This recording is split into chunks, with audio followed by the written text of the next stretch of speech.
Chair Gull, you may begin. Thank you. Good evening. I'd like to call this meeting to order at 7:03 p.m. Welcome to the Monday, February 27th, 2023 City of Burlingame Planning Commission meeting. For all attendants today, please note that this Planning Commission meeting is being held using the Zoom webinar format. So you will see that the planning commissioners and staff are panelists. Please note that there are several ways to submit comments during this meeting. You may raise your hand in Zoom by clicking on the raise hand button located at the bottom of your screen. Members of the public who are participating in the Zoom webinar by phone can dial *9 to raise a hand. You may also send your comments by email to publiccomment@burlingame.org. Staff will be monitoring emails submitted during the meeting, which will be read at the appropriate time. The length of the emailed comment should be commensurate with the 3 minutes customarily allowed for verbal comments.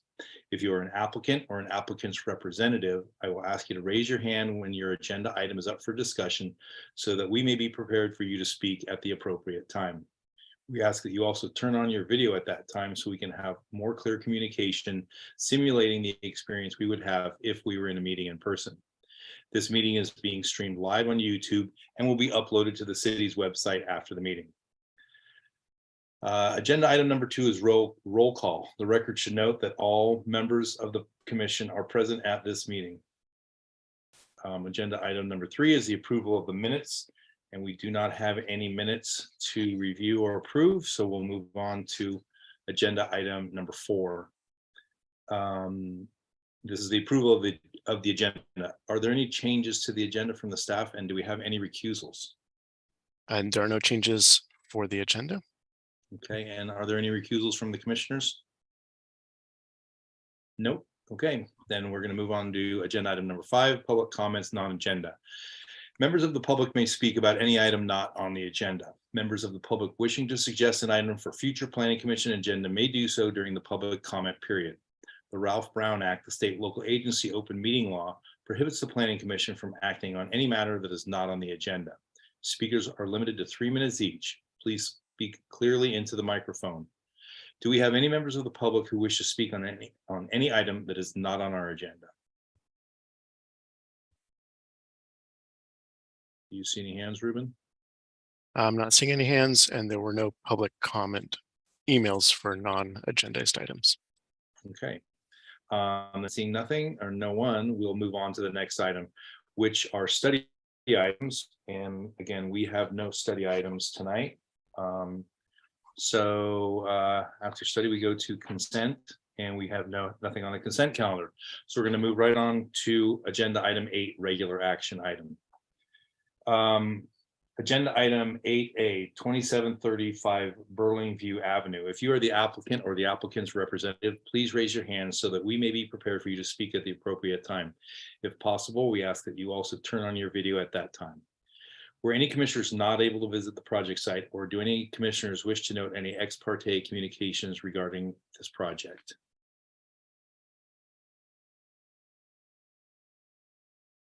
I don't see any hands, so let the record note that all commissioners present have visited the project site. Can we have a staff report, please? Yes, this is an application for design review, hillside area construction permit, special permit for first and second story plate heights, and minor modification for covered parking space dimension for a first and second story addition to an existing single unit dwelling at 2735 Burlingview Drive, zoned R1. The subject property is an interior lot with an existing 1-story single unit dwelling and attached garage. The applicant is proposing an addition to the first and second floors of the house. With this application, the floor area would increase to 3,285 square feet, where 4,301 square feet is the maximum allowed. The applicant is requesting special permit for first and second story plate heights, 10 feet 3.5 inches proposed on the first floor, where 9 feet is the maximum allowed, and 9 feet 4 inches proposed on the second floor, where 8 feet is the maximum allowed, without approval of a special permit. The existing house contains 4 bedrooms, and with this project, the number of bedrooms would increase to 6. 3 parking spaces, 2 of which must be covered, are required on site. The existing attached garage is not considered a 2-car garage because the clear interior dimensions do not meet the minimum required dimensions. So with this application, modifications are proposed to the garage, which will bring it more in conformance with parking requirements. 2 covered spaces are provided in the attached garage. However, the parking space on the left side has a stairway above it. This is the stairway, interior stairway in the house leading to the second floor.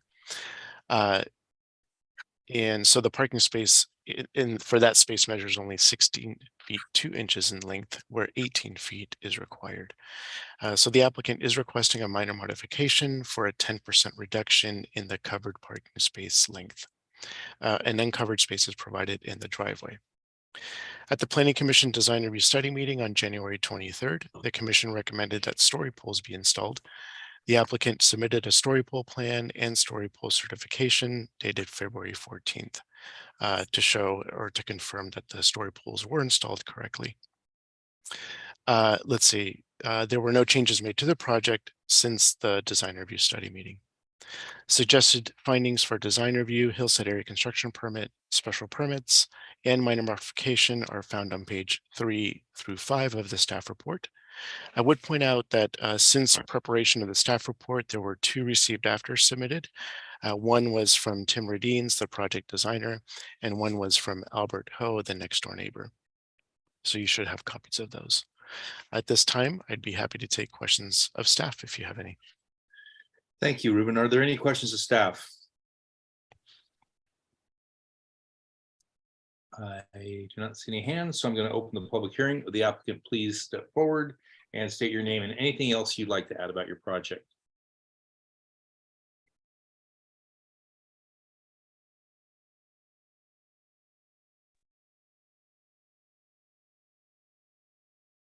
Good evening, Commission. Tim Radines, project designer. I'll keep this kind of short and sweet. In response to our last planning review, we added the story poles. We really only got one comment from the lower neighbor. We did do our, neighborhood outreach a few months in advance, and as we had discussed in the first planning review, I kind of figured we were going to have to do story poles because I already had the story pole plan included. So we went ahead and did the story poles. The only neighbor was the lower neighbor, had submitted his comments today. So we didn't really have time to respond. We have been in contact with him from the beginning. I think most of his concerns are legitimate. Water does flow down, and Albert's at a lower elevation than the neighbor, and the neighbors above my clients are, their water runs into their property. So, we will be getting a civil engineer involved to mitigate all of the water concerns. That will help Albert and his property along with our clients. So I think that's really not a sticking point for us. So we'll do all the mitigation and we'll do all the work to help with the water concerns. We also have to understand that, we probably had a 50-year rain season here. So hopefully, this was probably the worst rain of the last 20 or 40 years. So we will address that comment along with Albert's concern about privacy. Our windows are all facing towards the bay, not looking at his backyard. It's a little tough with the story poles to understand where the windows are, but I think we've done a pretty good job with it. You have to understand that his property is quite a bit lower. And adding a second story will have, a little bit of impact, but we're doing our best to have the windows face the bay, and that's a major design consideration for anyone that owns property up there. But we're willing to work with Albert, and I don't think we had any other comments from any other neighbors that were above us. I don't think we're actually interrupting anyone's view. So I think that's a major win for us. I'll just wait for your comments, but we'll work with Albert, the lower neighbor, to hopefully make his concerns less. We're concerned about the water too, because it's running through our property. So thank you for your time, and I'm here to answer any questions. Thank you. Are there any questions of the applicant? I just had one question, Tim. On your Sure. plan, it's really site plan more than a landscape plan, but you show an existing hedge, and I didn't see that letter until I got back with his photos. Yeah. And I know he's saying the distant view, but really what it is, it's just that the building is going to be taller than his and it's going to look down on him. So I didn't know what type of hedge that was and what you think the height might be, or if you guys had given some consideration to adding some additional landscaping for screening there. We can definitely add screening. I think it's very important for both of us to have privacy, and we can write that as an approval or a condition of approval that a screening plan needs to be put in place before building approval. We weren't going to redo the landscape. It was sort of redone a few years ago, but we can definitely add screening. And okay, I think the owners would be 100% in approval of doing that. Okay, great. Thank you. Any other questions of the applicant? Then do we have any members of the public who wish to speak on this item? I don't know. We do have now. Commissioner Camarado, if you can mute, or I'll see if I can mute. Yes, we do have Albert Ho, so we'll let Albert in here and then he can speak. There were no other public comment emails submitted. Okay.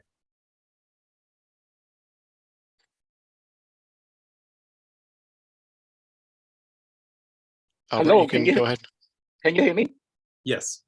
Oh, okay. I wasn't quite sure I got to, so that's why I wasn't speaking correctly.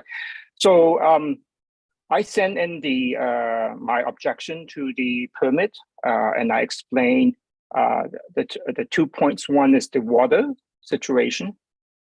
And did everybody got a copy of that email? Or? Yes, we all got that. Oh, okay. So I do not need to review. Okay. So my concern was if Tim is the same designer for the first round, I'm concerned that that was not addressed the first time. And this rain bring up the issue even more. I have seen rain, water running through runoff from above, and I have shown in the picture the mud condition in my backyard. So that needs to be remedied, and especially if they are putting on more changes, and the water flow is going to divert more to my backside of my with what they are increasing the amount of water flow and the direction of it. So that's number one. Number two, I'm not quite sure about the setback situation. Is the extension beyond the garage going directly to my side? I don't know enough of the requirement by the city in terms of setback from the boundary lines. As I would like to make sure that is within the setback situation, because when I looked from my backyard from two different perspectives, one from the lower level and the other one from my upper tier, it is blocking my view.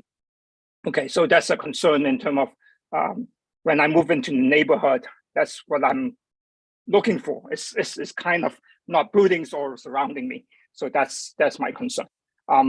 So that's the two things that I'm concerned about.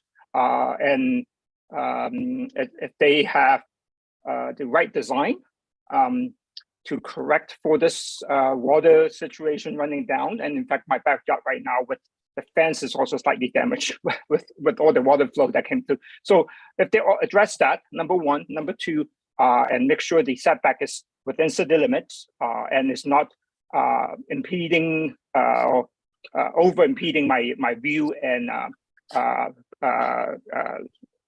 causing privacy issue, that will be those are the three main things I would like to voice in this hearing to make sure that that's being addressed. Thanks. Thank you.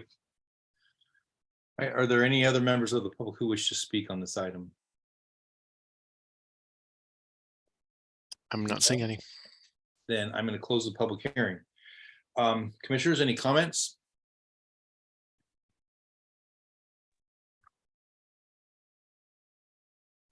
Commissioner Schmidt. Yeah, I'll go first. I like the project. You know, having gone back the second time and seen the story poles, I still like the way the project looks and the way it fits into that part of the neighborhood. Yes, it's a little bit, you know, it's big on one side, but that's the nature of these hillside lots. You know, looking at the setback, that piece that's over the garage is well within the 7-foot setback on the side. So I'm not too concerned about that. And I didn't see anywhere where anybody else had hillside view issues. So I like the project and I'd like to see it go forward. Okay, Commissioner Say. Yes, thank you. Yes, I appreciate the putting up the story polls, and thank you to Tim for anticipating that. I think it really helps for all of us, including the neighbors, of course, to be able to visually see the kind of the massing and three-dimensionally kind of the spacing that the addition is going to take up. It does look large and looming on the hillside. But not much different from a lot of the homes in that neighborhood along the hill. So I too can see support for the project and the special conditions that the applicant's asking for, and can see moving the project forward as well. Thank you. Thank you. Commissioner Camerado. I agree with my fellow commissioners, and I'd like to make a motion to approve the project. And as in the staff report. And Commissioner Camerado, just to add, that would be approving the special permits as well for the first. and second Yes, grade heights I and think that. it's minor modification of reduced covered parking dimensions. Perfect. Thank you. Of course. Commissioner Haran, did you have a comment?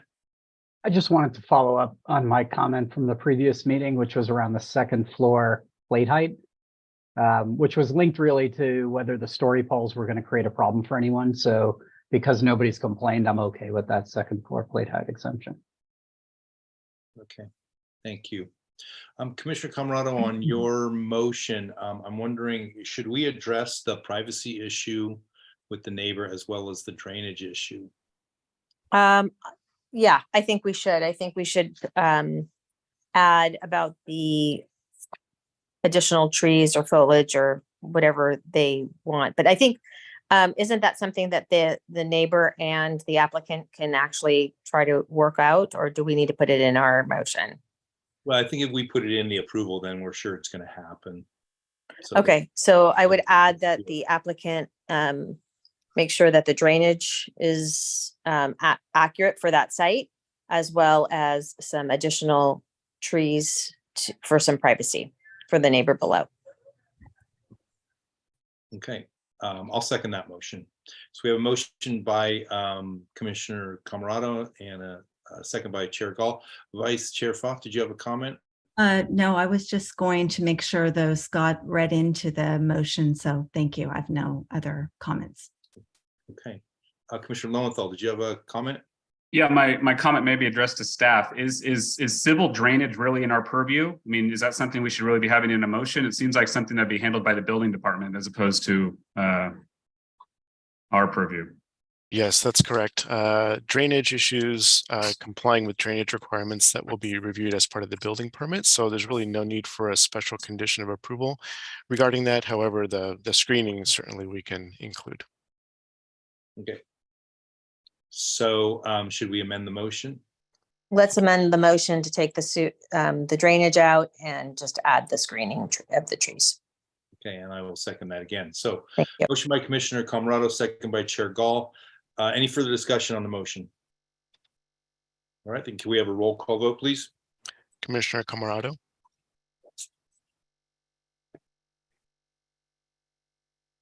Sorry, takes me a sec. Yes, approved, yes. Right. Commissioner Haran, Aye. Commissioner Lowenthal, Aye. Commissioner Schmid, Aye. Commissioner Say, Aye. Vice Chair Pfaff, Aye. and Chair Gall. Aye, this motion passes 7-0-0.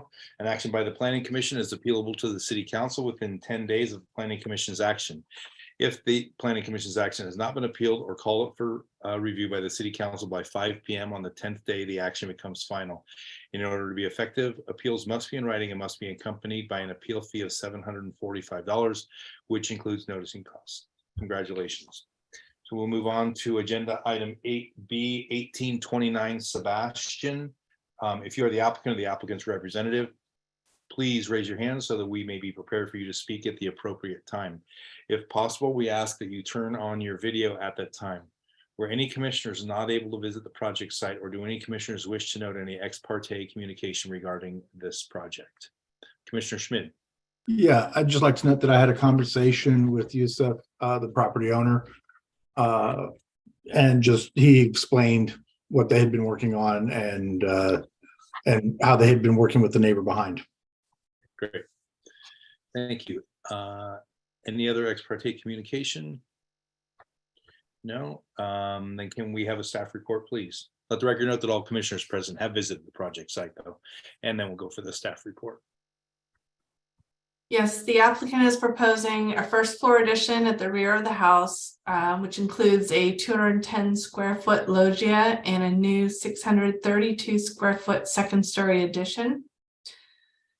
With the project, the number of bedrooms would increase from 3 to 5 bedrooms, and 3 parking spaces are required, 2 of which must be covered.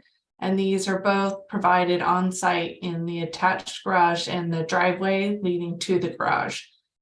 The project was reviewed as a study item on the June 22nd, 2022 agenda. And after making several suggestions, the Planning Commission referred the project to the regular action calendar. Since that date, story poles have been installed on the site, and the applicant submitted a response letter and revised plans on February 23rd. And the details of the revisions are provided in those documents. The previously proposed second floor deck has been eliminated from the proposal. Staff would also note that the project had one received after communication, which was emailed to the commission on February 23rd from Wing Nguyen, which is the neighbor at 1833 Sebastian Drive. Once again, the applicant is requesting design review and hillside area construction permit. Suggested findings for both of these applications are listed in the staff report, along with conditions of approval for the project. I can take questions of staff at this time. Thank you, Erica. Are there any questions of staff? I don't see any hands, so I'm going to open the public hearing. Would the applicant please come forward and state your name and anything else you'd like to add about your project?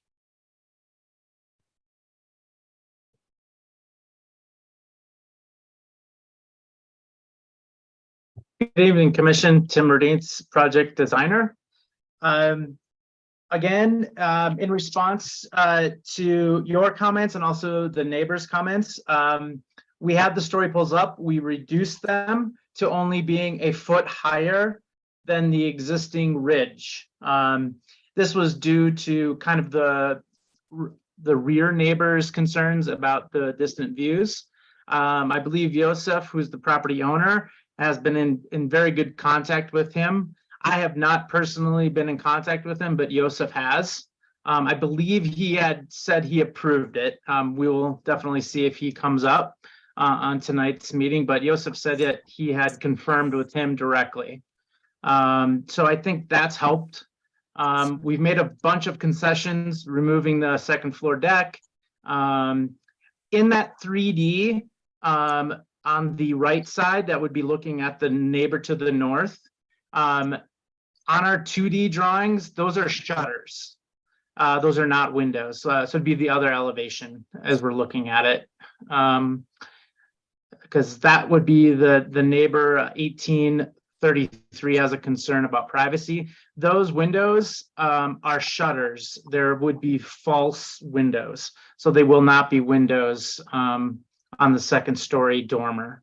That's to protect their privacy and my client's privacy. So we haven't had great outreach with the left and right neighbors, but we've been trying. I'm pretty sure that they will be coming online to comment as well. We are definitely willing to work with them. Again, the 2D drawings say that they're a false shutter. That's mostly just a facade, so it doesn't look like a blank wall. We can also add more landscaping to that to dilute the second story. But I think, you know, the major concern was the neighbor to the rear, and I believe he is on board with us. We've diluted the project a little bit on the second story, not got super, it's, you know, the ceiling heights are very low. It's more of like a kid's playroom. So, you know, I think the owner just wanted a little bit more space for his growing family and didn't want to take up the whole yard. So, to that end, I'm here to respond to any comments, and thank you for your time. Thank you. Vice Chair Pfaff. Yeah, Tim, as you know, I don't build, but I'm wondering if there was any other type of roof configuration sort of sketched or tried with this. You know, well, that's the question. Did you try another? This is sort of like it's a shed, but it's got a very low, you know, it doesn't have much of a tilt. It looks a little strange. Correct, Vice Chair. I mean, that's due to us not being able to go higher. We're way underneath the height restrictions, but to get the approval from the rear neighbor, we kind of had a kind of not to exceed ceiling or a ridge height, and that kind of flattened that roof out. The good thing about the flat roof, it's going to make us more acceptable for having solar. So, and it won't be seen. So that's a positive.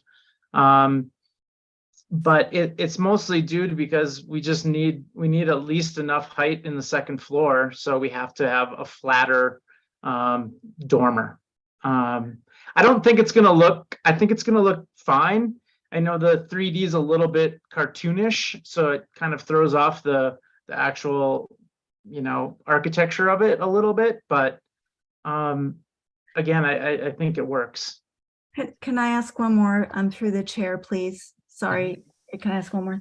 So just looking at it now, you mentioned the, I guess that's the north facing side, if I'm understanding you, they're not real windows, or? Correct. On the 2D drawings, they're called out as basically shutters. So it's kind of it's an architectural feature to make it not look like a blank wall.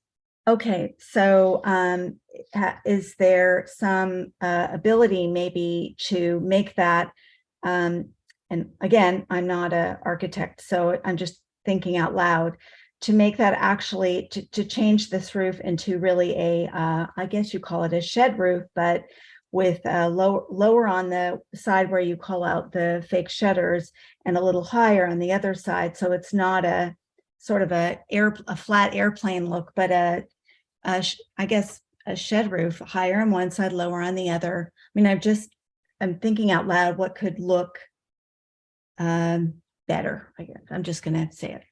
Anyway, that was my comment. Okay.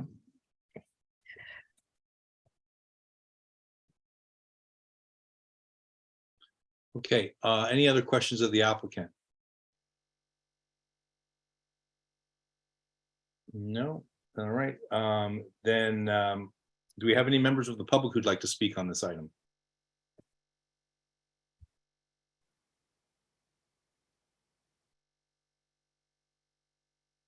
I don't see any hands. Ruben, you got any emails or anything? Let's see, no public comment emails. There are 2 hands raised. Well, they keep going in and out. So Yeah, if any members of the public wish to speak, please raise your hands. Okay, there's a Tim. So Tim, whenever you're ready, you may begin. Yes, I know that it keeps saying that the planning commission is not involved about the lot line, but the city, the planning division needs to look at the lot line.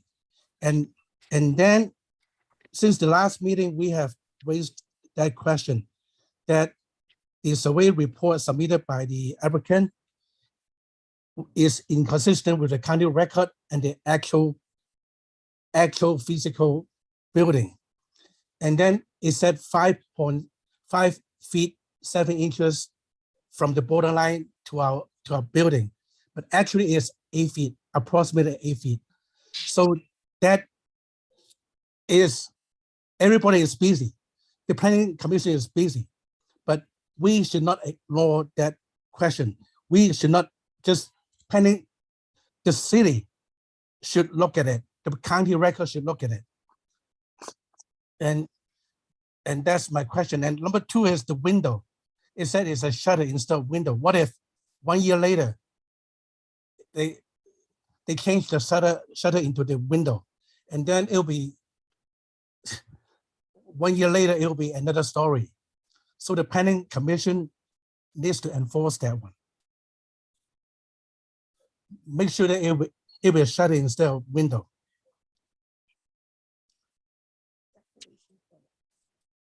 Because the drawing is very confusing to me. It's hard to convince me that it's only shutters. By the way, I'm Teresa, I'm Tim's wife. It's hard for us to convince. I'm not good in looking at the drawing, but I'm just wondering where the windows are actually located on the second floor. Is it facing the east and facing the south, but not on our end? Thank you. And then the lot line, it involved the setback and everything. So if the lot line is wrong, then everything will be wrong. I went to the city, and then they said there's a possibility that the survey report submitted by the applicant, but there may be, I don't know, but it will involve future building if the lot line is wrong. So that's so the city should look at it, and the commissioner should not ignore it, because everybody is busy, but we are not paid.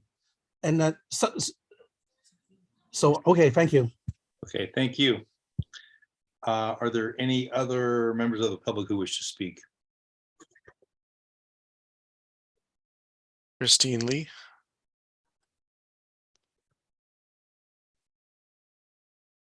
Can you hear me?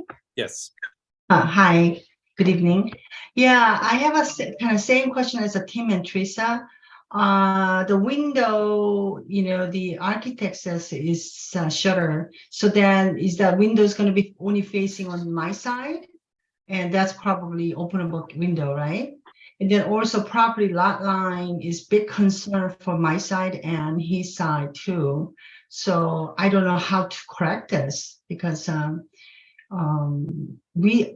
didn't hire the surveyor because Tim and Teresa did, but I measured it out personally, and it comes out exactly the same as my lot line is 72 feet in the front, and then it goes straight up. So that has to be cleared, because that will be a problem later by the time if we sell the property in the future. So that needs to be addressed.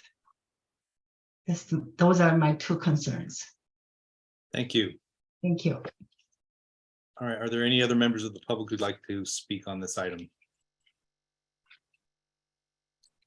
There are none. I'm not seeing any other public comment emails. The applicant does have his hands raised. Chair Gall, if you wish, we could bring him back in if he wants to address any questions that came up. Sure.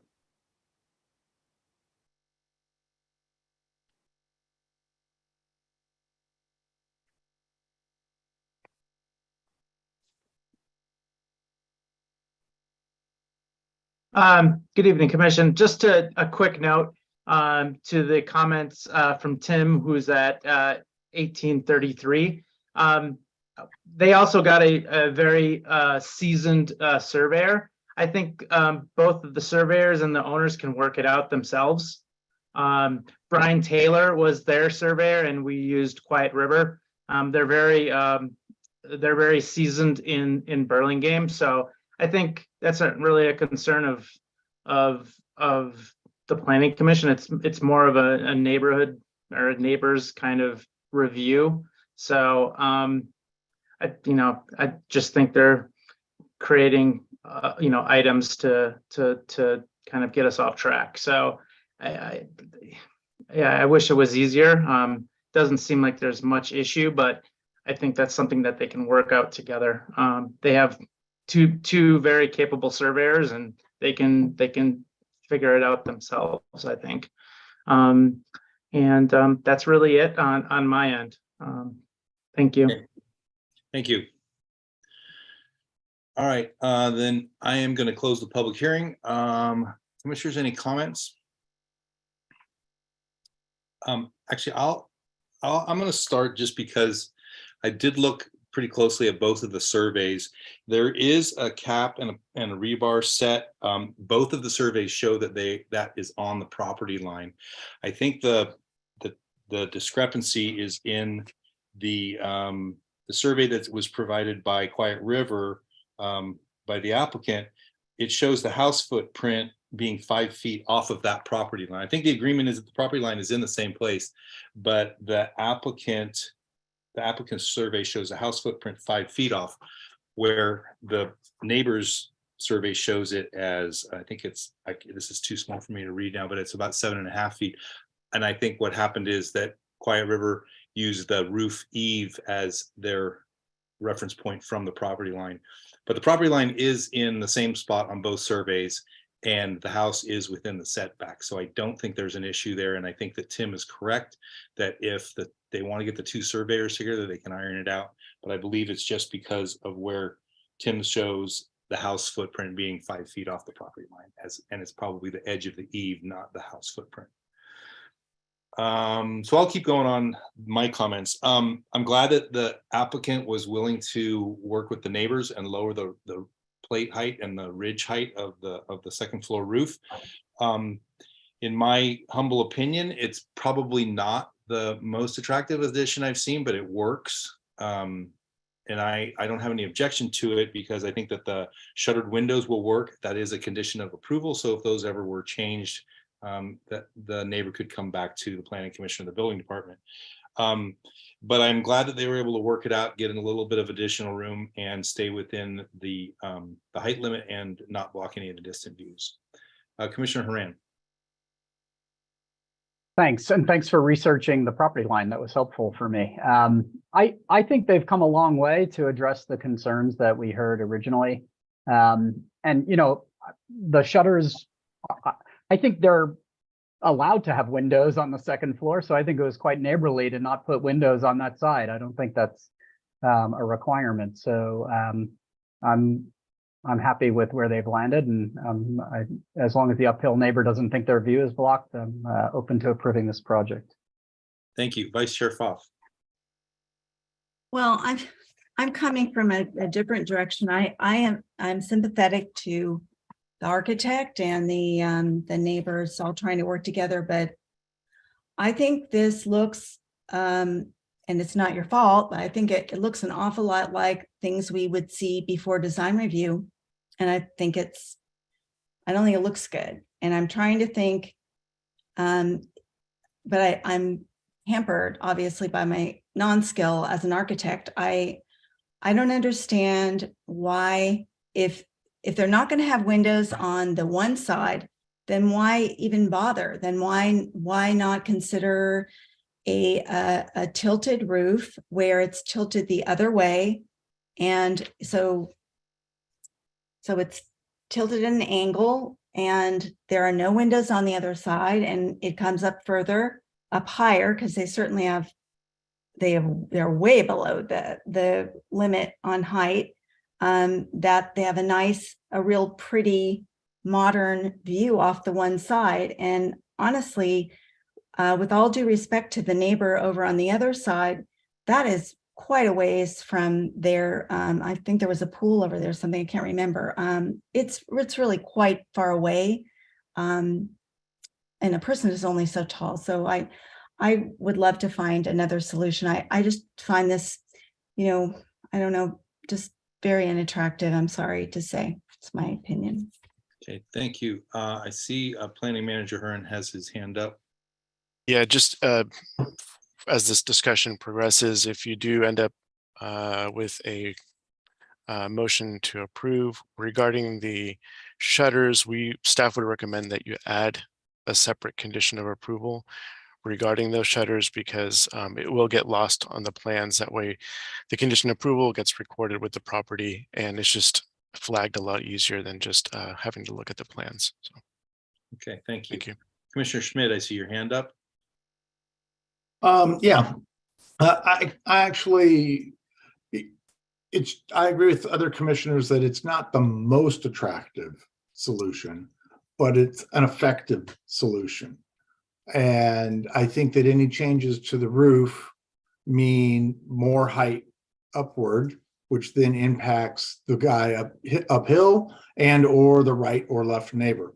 So if we're talking about the best compromise, it seems to me that the design team and the owner have come to that to try and minimize the impacts of this addition to the neighbors. Whether or not there's some more screening opportunities, fine. That's something that they could be working out together. I think the shutters, I agree. We just need to make a condition that they're not, that they're shutters and not windows.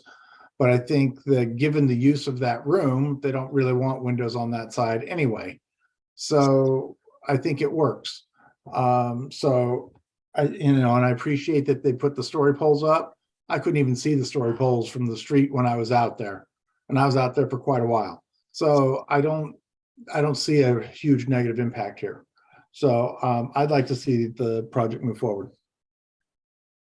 Okay, would you like to make that a motion? Sure, I'll make a motion that we approve it per the staff report, and that we add the condition of approval that the shutters on the north elevation are indeed shutters and remain shutters. I'll second that. Okay, we have a motion by Commissioner Schmidt, second by Commissioner Haran. Any discussion on the motion? No, then can we have a roll call vote, please?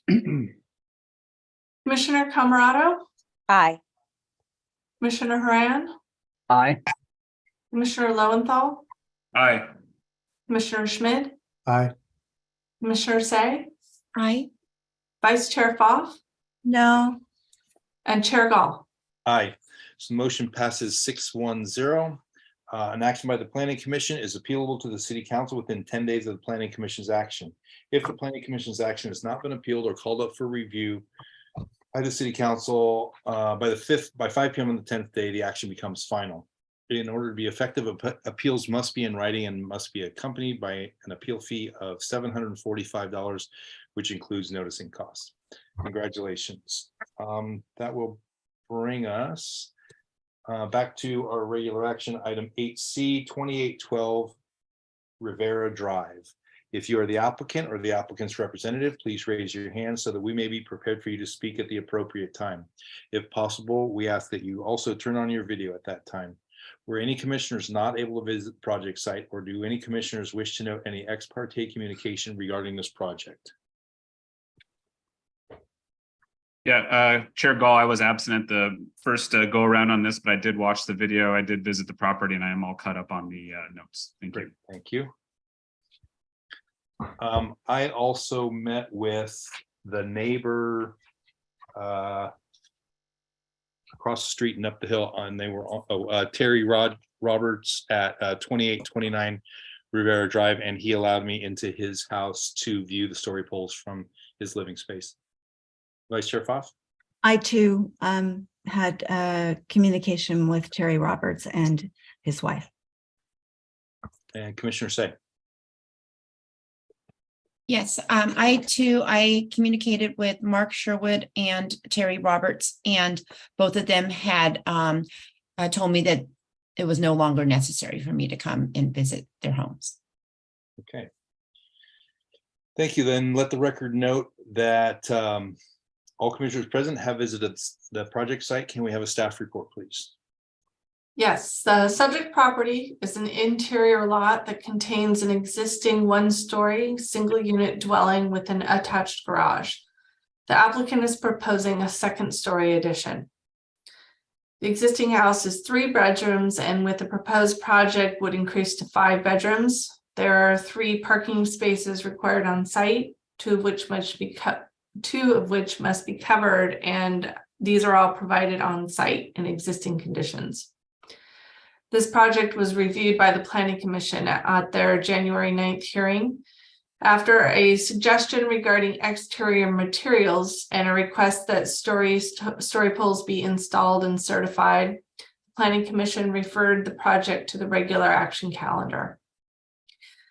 The applicant submitted revised plans and a response in mid-February to detail that hardy siding had been added to the side elevations to match what's proposed at the front facade and to show that certified story poles had been installed for the project. The applicant is requesting applications for design review and hillside area construction permit. Suggested findings for both the applications are in the staff report, as well as conditions of approval for the project. And I can take questions at this time if you have any. Thank you, Erica. Are there any questions of staff? I don't see any hands, so I'm going to open the public hearing. Would the applicant please come forward and state your name and anything else you would like to add about your project?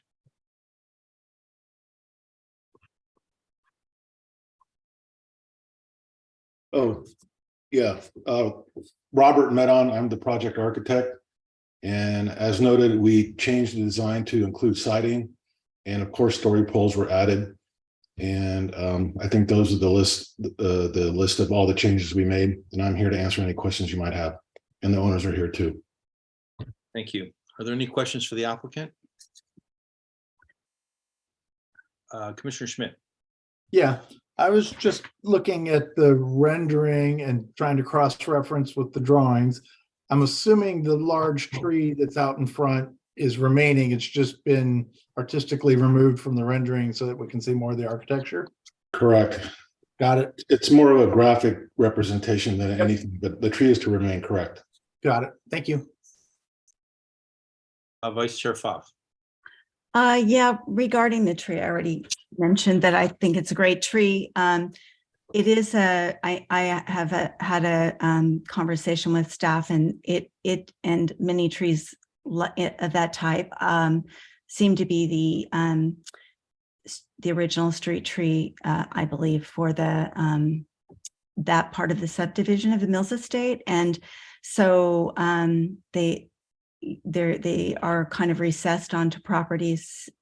So it is a street tree, but I am asking if you've had any communication with the city of Burlingame regarding just trimming out some of the, I noticed it has these, it has, you know, some branches that look like they could be trimmed out and thinned a little bit. And it's not just yours, it's a lot of those street trees of that type in that area. And I wondered if you had yet had any conversation with at all about not taking the tree down, but just trimming it a bit, trimming it back. I have not. I don't think the owners have either. Okay. We could make an outreach to them. It sounds like a good idea. Okay, that's all I wanted to ask. It's been considered. Okay. Thank you. Thank you. Any other questions of the applicant? No. Do we have any members of the public who wish to speak on this item?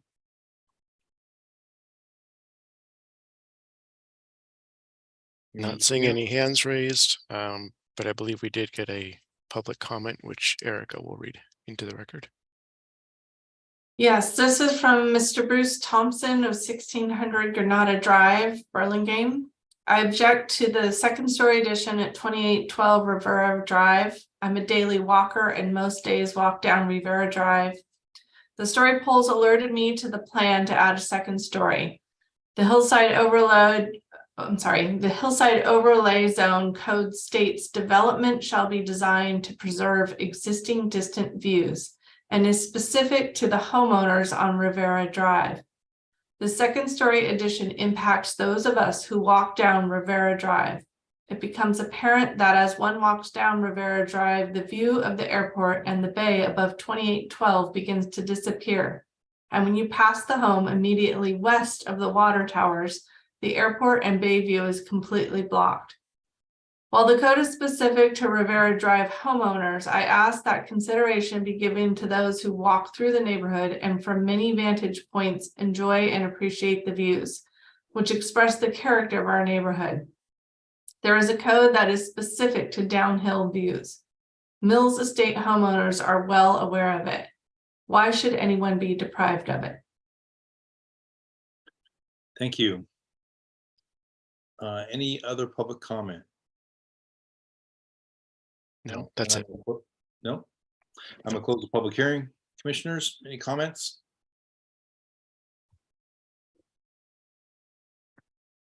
Vice Chair Pfaff. Yeah, so I'll go first. It's very tricky with this view, the impacts, and it's cumulative. I think there's a concern that, you know, the one does it and the other does it, and I completely understand that. I feel that a lot of, first of all, we're here to talk about the home. I think it's a very lovely job that the architect has done. I think it's very attractive. That aside, there are, regarding the existing trees on the street, and the ones that are kind of almost peripheral view, which the applicant may or may not be able to ask help from the city for, because I'm not really sure who they belong to. But though I think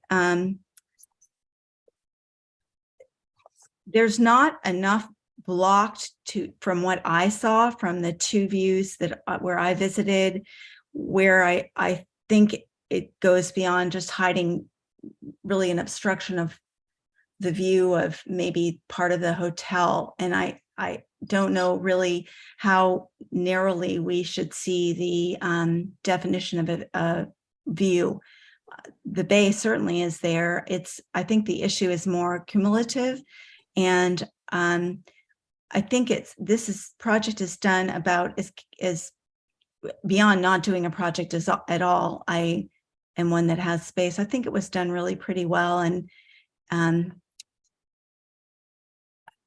I would love to see what the others say, but I think the issue could be greatly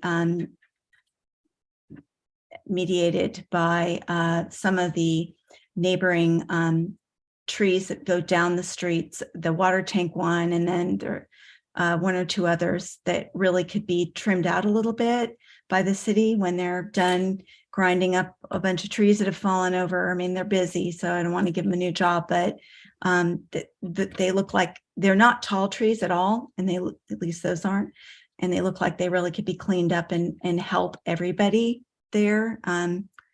So that's my comment. Thank you. Commissioner Schmidt. Yeah, I think the project looks really good there, and I think it scales well. I think that the challenge with that particular street, and like many in Mills, it's either do nothing or do something, and anything that you do is going to block, is going to go up, and that's not how we've held standards in other parts either. I think we looked really hard at this. I went up and down the street looking at various neighbors' views, trying to get the right perspectives from the windows that they have. And really, I saw very minimal view impact, and mostly in the foreground of trees down below, not any distant view blockages whatsoever. which is why the story poles have proven out to be valuable in this case. And I think it helps the two uphill neighbors that were concerned about what they were going to lose. So I think the system's working there. I think it's I think it's an attractive solution, and I think that they've worked hard at making it a good design. So I'm apt to push forward for it and in support. Thank you. Commissioner Haran. Yeah, I don't want to be repetitive. I like the project. I agree with what Commissioner Schmidt said. So thanks. Thank you. Commissioner Camerado. Oh, you pull your hand I up. agree with my fellow commissioners. I think we could move this project along. Would you like to make a motion? Like to make a motion to approve the projects as per the staff report. I'd like to second it. And that was a second by Commissioner Schmidt. Yep. Okay, so we have a motion by Commissioner Camerado, a second by Commissioner Schmidt. Any discussion on the motion? Vice Chair Fox.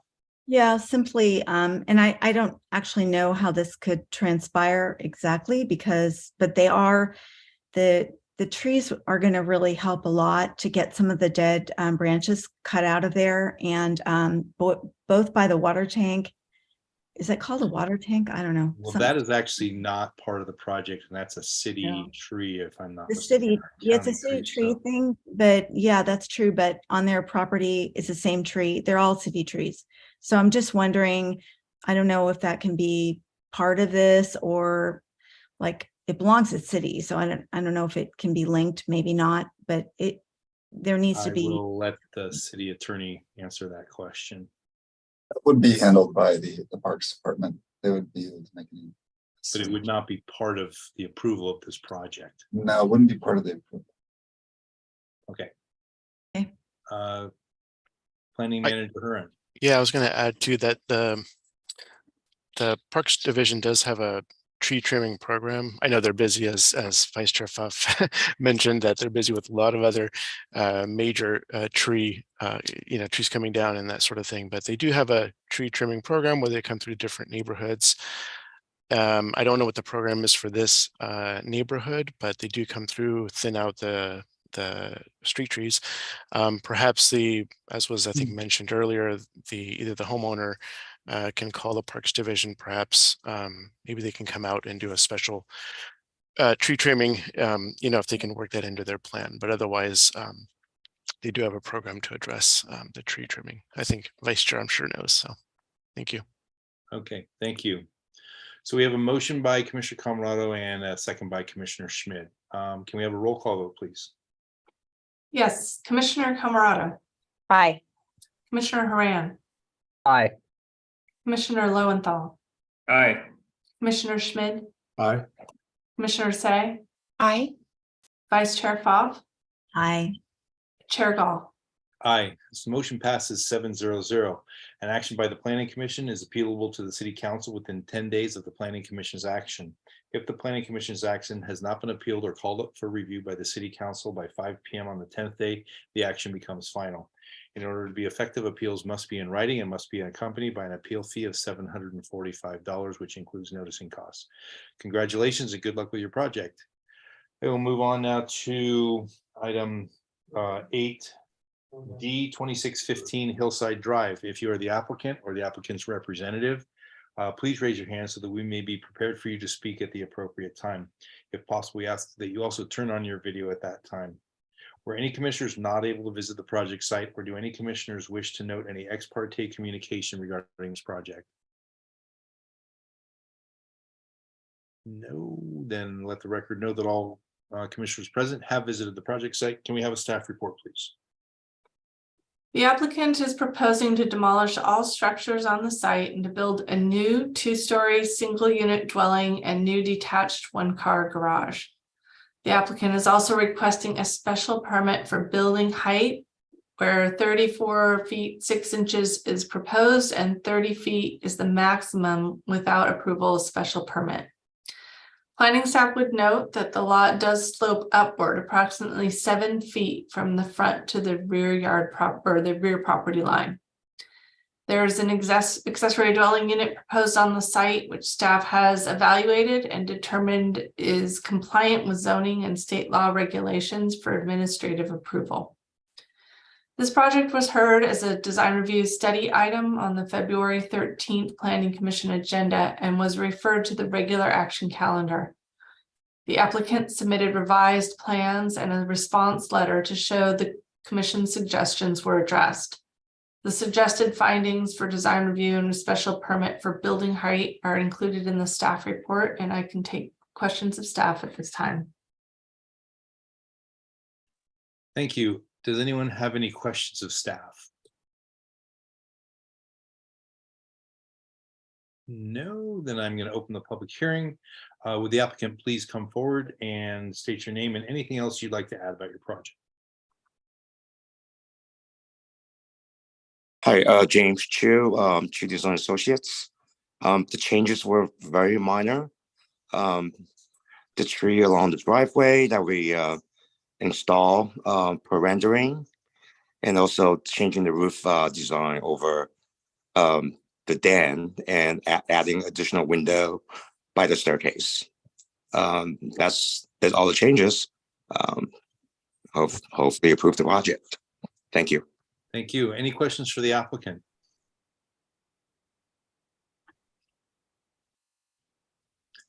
No.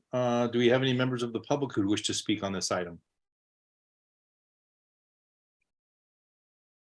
I'm not seeing any hands raised, and there were no public comment emails submitted. Okay, then I'm going to close the public hearing. Commissioners, any comments? Vice Chair Pfaff. Yeah, I'll go. I think it's a beautiful project, and I appreciate you addressing the tree issue, and I think there were a couple other comments that you've addressed regarding centering the front door and such. So I really appreciate it. I think looks really good. Thanks. Thank you. Commissioner Say. Yes, likewise. I appreciate the addressing the comments that we had. I think it's a nice improvement to the already very nice design.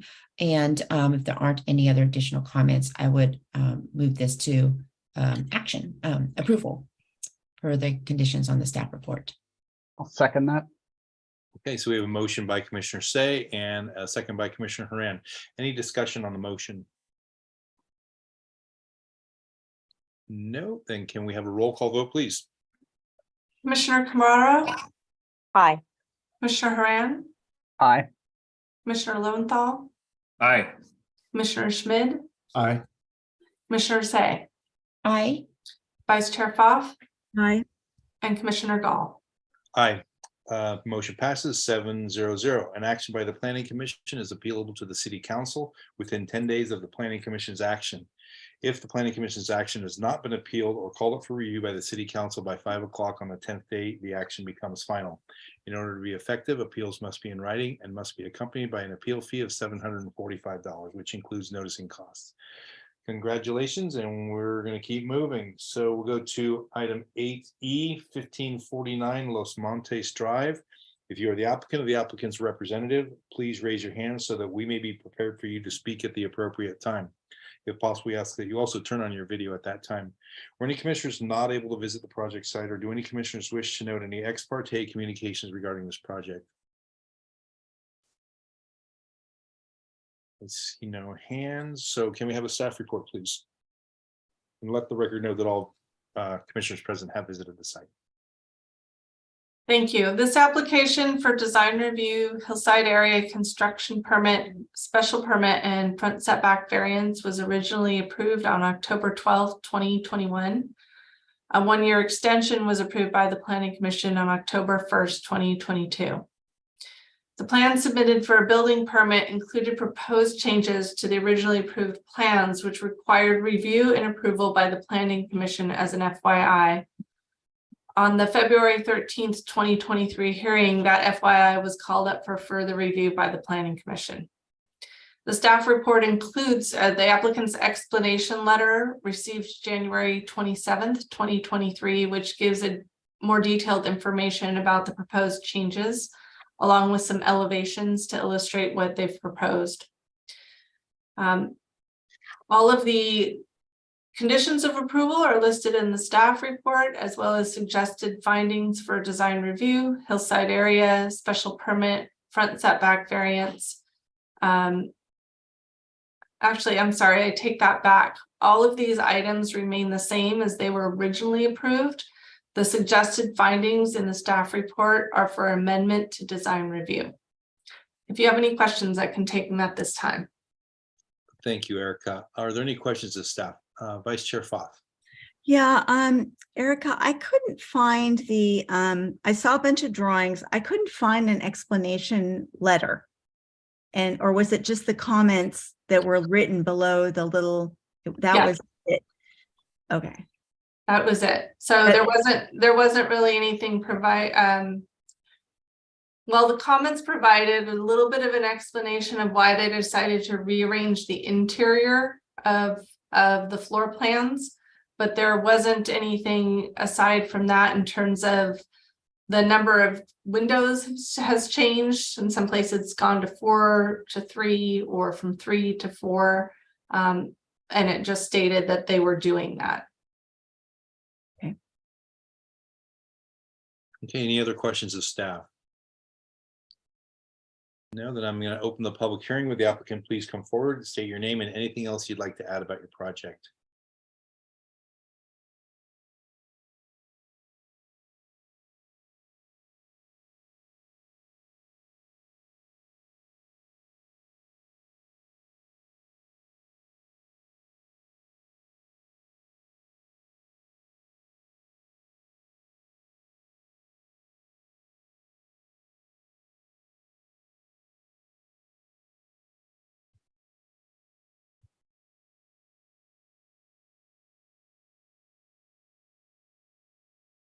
I think you're on mute.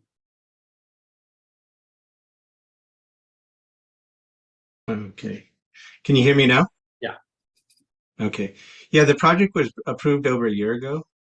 And there was, during that time, that the clients thought about the interior layout and made one change, which was to move the master bedroom from the front to the rear of that bedroom wing on the second floor.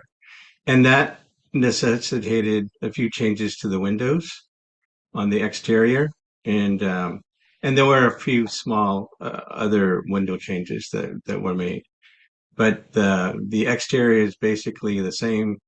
We didn't make any changes to the building envelope or the overall blocking of the building. So we're happy to answer any questions. There was a small height change of about 4 inches, but we're still under the allowable height limitations. And that was mainly because our civil engineer decided that he wanted less slope going into the garage. So the whole building had to be raised about 4 inches. And then we had to allow a little bit more room for the slope allowance, or the height allowance and the slope allowance for drainage on the large flat roof area. Okay, thank you. But I don't, there's really not that much change between what was approved initially and what we're presenting here now. I think there was some concern by the downhill neighbor about his privacy, especially with the roof deck that we have. But the roof deck is rather small. It was allowed before.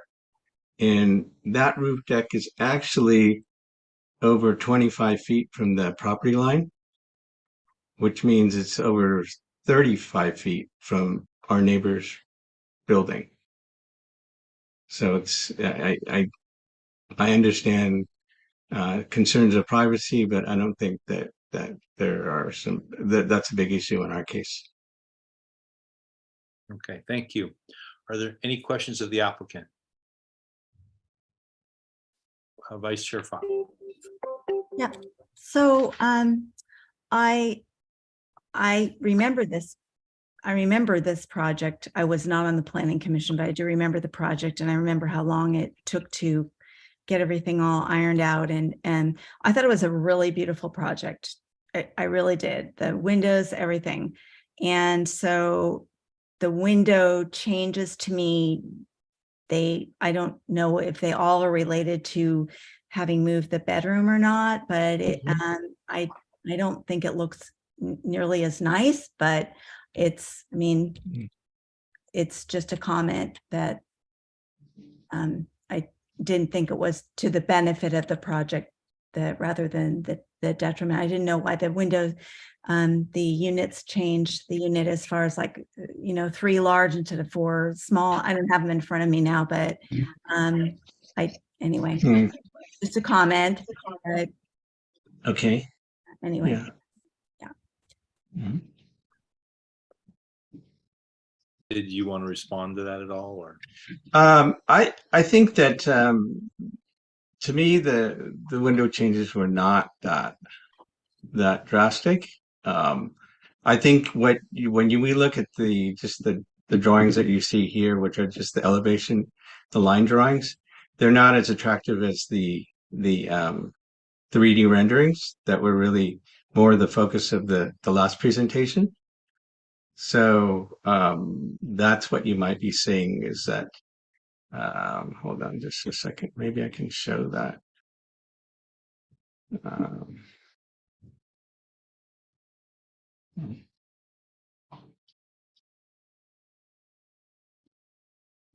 Oh, it's okay. I can't bring up those renderings now, but It's okay. That you answered it. Thank you. Okay. Any other questions of the applicant? I can.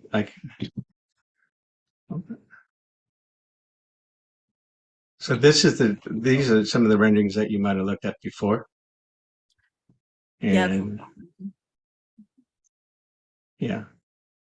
So this really shows off the building a lot better than the line drawings. And I don't think that the changes that we made really are that great. So for example, instead of the 4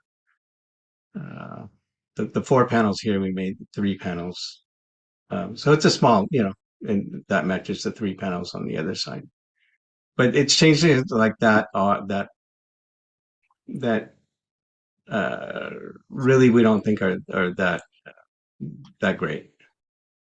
Okay, great. Thank you. Okay. Any other questions of the applicant? No. All right. Do we have any members of the public who wish to speak on this item?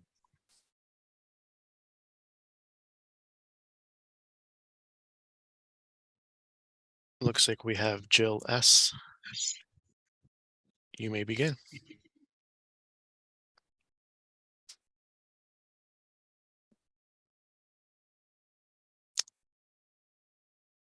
She just put her hand down, and I don't think she might have logged off the meeting. Hi.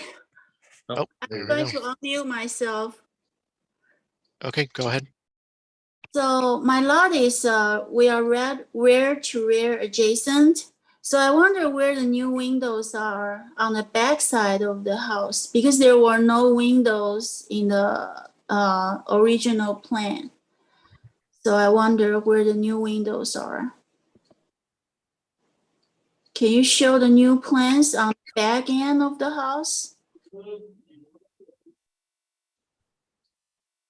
Are there any changes? Can you hear me? Yeah, there are changes to the rear elevation. We're trying to pull up the rear elevation.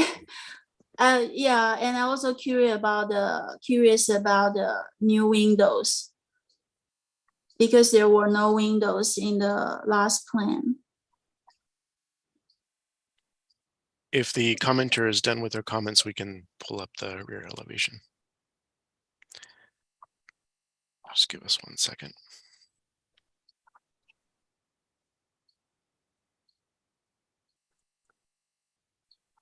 Okay, so there's still no windows.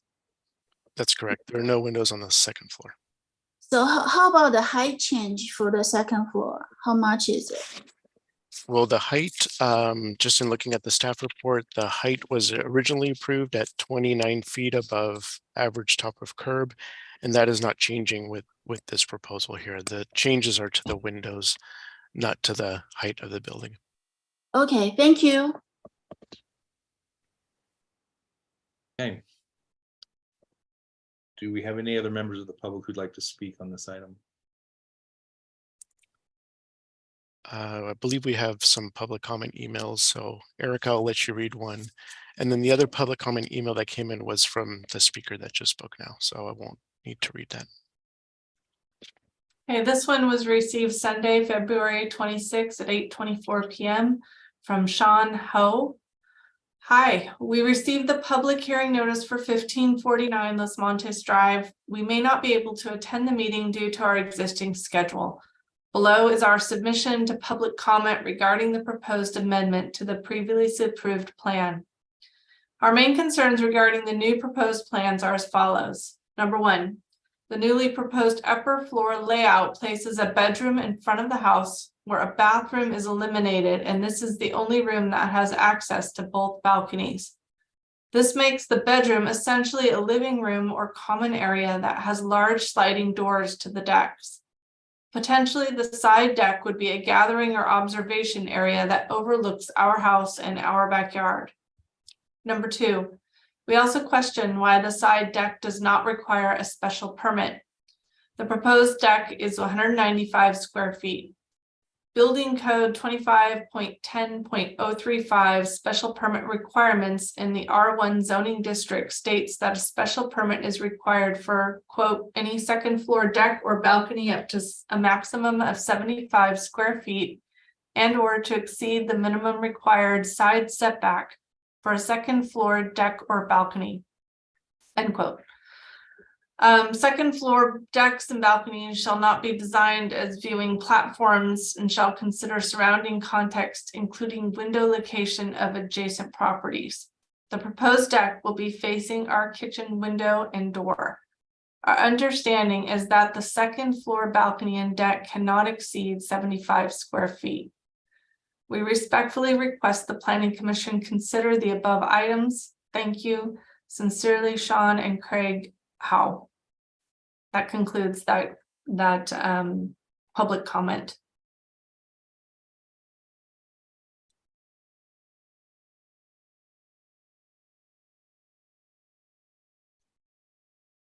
You're still on mute, Chair Gall. There we go. All right, we have no other public comments. And then I'm going to close the public hearing. Just for clarification for the last member of the public who spoke, this project has been approved for over a year and a half, if I'm not mistaken. So the code has changed, that therefore the decks were approved with that original approval, which is now changed. However, that is not in our purview tonight. We're only looking at the changes to the window locations that the applicant is asking for. So that was previously approved and it stands previously approved now. So, okay, are there any other comments by the commission?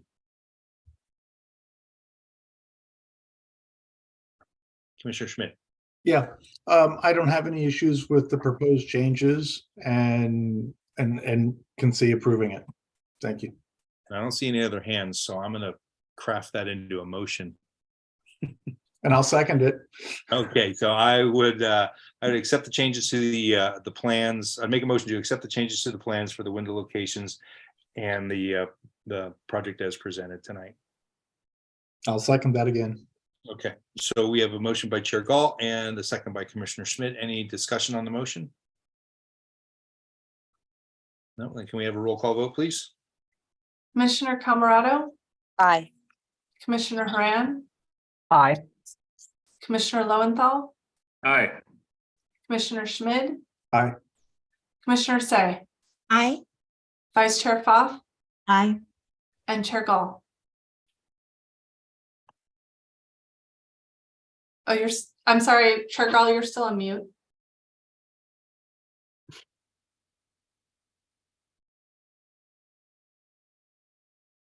There we go.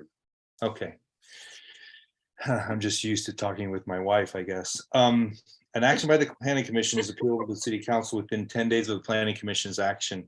If the Planning Commission's action has not been appealed or called up for review by the City Council by 5 p.m. on the 10th day, the action becomes final. In order to be effective, appeals must be in writing and must be accompanied by an appeal fee of $745, which includes noticing costs. Congratulations and good luck with your project. So we will move on now to. Through the chair. Through the Yes, chair. I would just like to say thank you to the applicant and their architect for submitting these changes and giving us the opportunity to have this discussion before everything was built and nothing could be changed. So agreed. thank you for following the process. Yeah, very good comment. Thank you. Okay, so we will move on to agenda item 8G, 8F, 1137 Clovelly Lane. If you are the applicant or the applicant's representative, please raise your hand so that we may be prepared for you to speak at the appropriate time. If possible, we ask that you also turn on your video at that time. Were any commissioners not able to visit the project site, or do any commissioners wish to note any ex parte communications regarding this project? No, then let the record note that all commissioners present have visited the project site. Can we have a staff report, please? Yes, sure. This is an application for exterior side setback variance and rear setback variance to legalize first floor additions to an existing single unit dwelling at 1137 Clovelly Lane, zoned R1.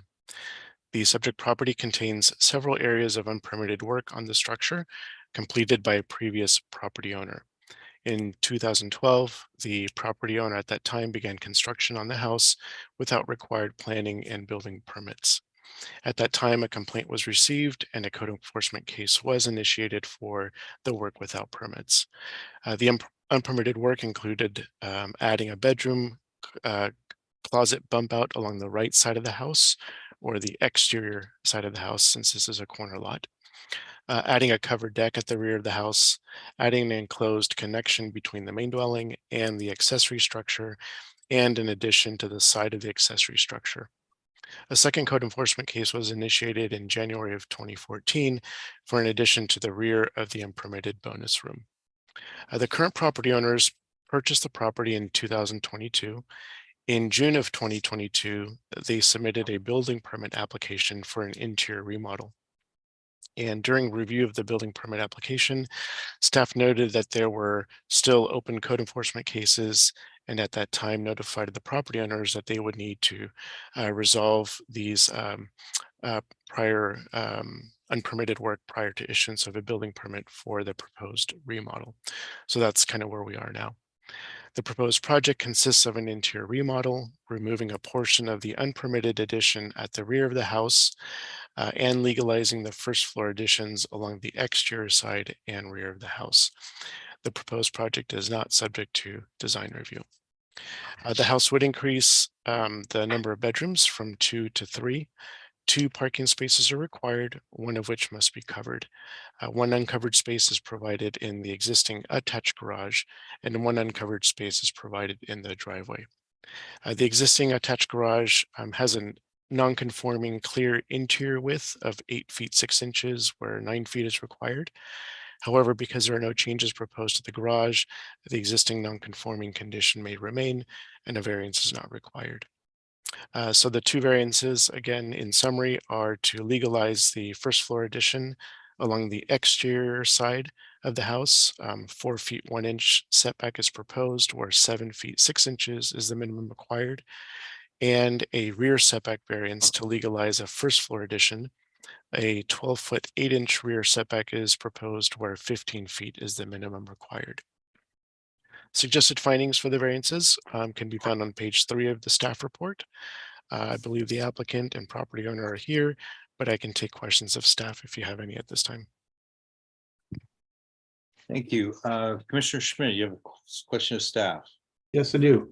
Can you please clarify the side setback and how that goes all the way down? Sure. I think maybe what I'll do is I'll share a diagram that the property owner provided. Hang on one second. That shows the existing construction and the illegal or unpermitted construction. So what you see here in green is the footprint of the house prior to the unpermitted work. The areas in yellow show the unpermitted work over the years. So one of the side setback variances, the exterior side is this existing closet here. So the front of the house is here and the exterior side is along the right side here. So this bump out here requires the exterior side setback variance, 4 feet 1 inch setback, whereas 7 feet 6 inches is required. And that's along the entire exterior side here. The other variance is for the rear. I don't have the floor plan here, the proposed, but essentially where it says no work area, this area is proposed to be demolished and this wall here is to remain. So the setback to this wall is 12 feet 8 inches, 15 feet is required. So part of the proposed project includes removing this portion here. Okay, but I would like to further clarify though. I understand the closet bump out, got that. But the existing accessory structure that's in the rear, is that not in the setback as well? So let me go. Well, so the existing detached structure was not subject to side setback requirements. So that portion is remaining. There are no changes to that portion. So there's no variance required for that portion. But it's not a detached accessory structure anymore. That's true. With the proposed project, they would be attaching the main house to the detached structure portion, but we would not be requiring a variance because that wall is remaining and it's not changing and the project doesn't qualify as substantial construction. So no variances are required for existing non-conforming conditions. But it's not being used for what it was permitted for. And it doesn't follow what we would otherwise have approved, given side setbacks. Yeah, I think staff's position is that because that wall is not being torn down or rebuilt or changing, that it can remain as a non-conforming condition. But right, but then we're legitimizing a non-conforming use of an accessory structure that's no longer an accessory structure. It's part of house square footage and is non-conforming. We could take a closer look at that, but that's the way we reviewed it. And again, going back to the fact that it's not the change of use within that space doesn't require us to now require them to conform to today's current code requirements. Now, if the wall were being rebuilt or extended in any way, that would, obviously cause a need for a variance. But in this case, because it's not changing, we decided not to have them pursue a variance in this case. Okay, thank you. Vice Chair Fox. Hi, first, I'm so sorry I messed up. So for the purposes of the record, I must have imagined that I visited this site because I missed that one. I'm so sorry. I have not been to the site, but I have looked at these plans, so I'm sorry. Please note that. But I do have a question about this. In the staff report, should this go forward in some way, there are comments about the variances no longer being valid if if the footprint's enlarged or et cetera, et cetera. But would that also be valid if an owner, not necessarily this one, but somebody wanted to take the whole structure down and build an exactly the same size structure, exactly the same, like a brand new, what is it? It's under 2,000 square feet.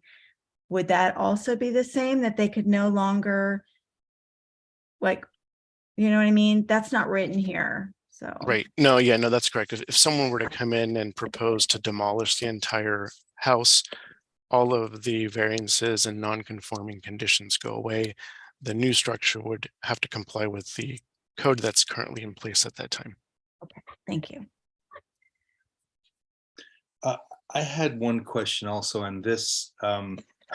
actually may not be so much to staff as more directed towards Commissioner Camerado and real estate law. When you're buying and selling a house, isn't there something in there that asks about non-permitted work? Yeah, there's disclosures that talk about, that ask on numerous occasions if there's been work that has been done. And it's asked in several different parts of the disclosures. So I'm not quite sure how this got, I couldn't answer that. It's gonna, yeah, I just wanted clarification because of a couple questions I have for the applicant. Okay, are there any other questions of staff? No, then I'm going to open the public hearing. With the applicant, please come forward and state your name and anything else you'd like to add about your project.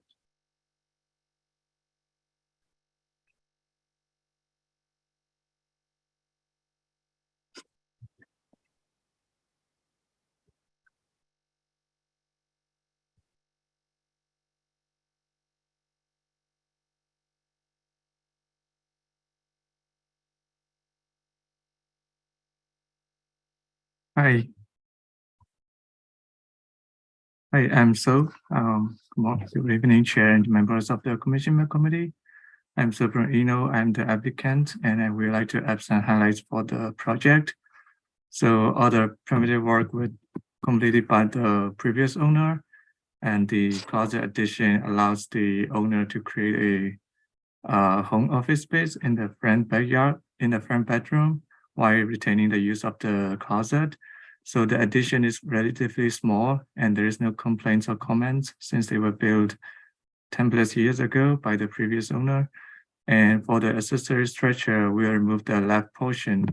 In addition to this, the rear portion of the structure will also be removed to accommodate the public utility easement. So we are reducing the square footage of the house rather than increasing it. Therefore, only the new bedroom will encroach into the 15 setback by 2 feet 4 inches.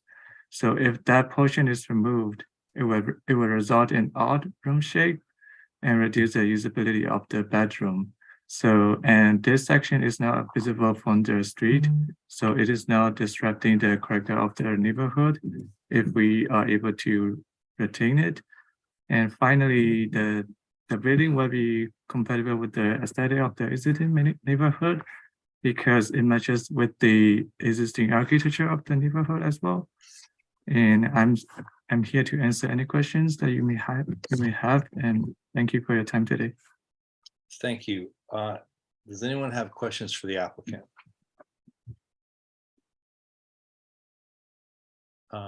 I will ask the question that I was alluding to with my question to Commissioner Camerado. So let's see, Bryce, when you purchased the house, did you read through the paperwork, and were you under the understanding that a lot of this work was done without a permit? We were aware that the connection of the accessory structure and the main house were unpermitted. What we were informed of in the disclosure forms was the accessory structure was original, and therefore the setback variance would not apply to the accessory structure. So we were requesting approval for the addition. We did not know that the addition was triggering both a setback variance and a side setback variance. So that was unknown to us at the time. Okay. All right, thank you. Any other questions of the applicant?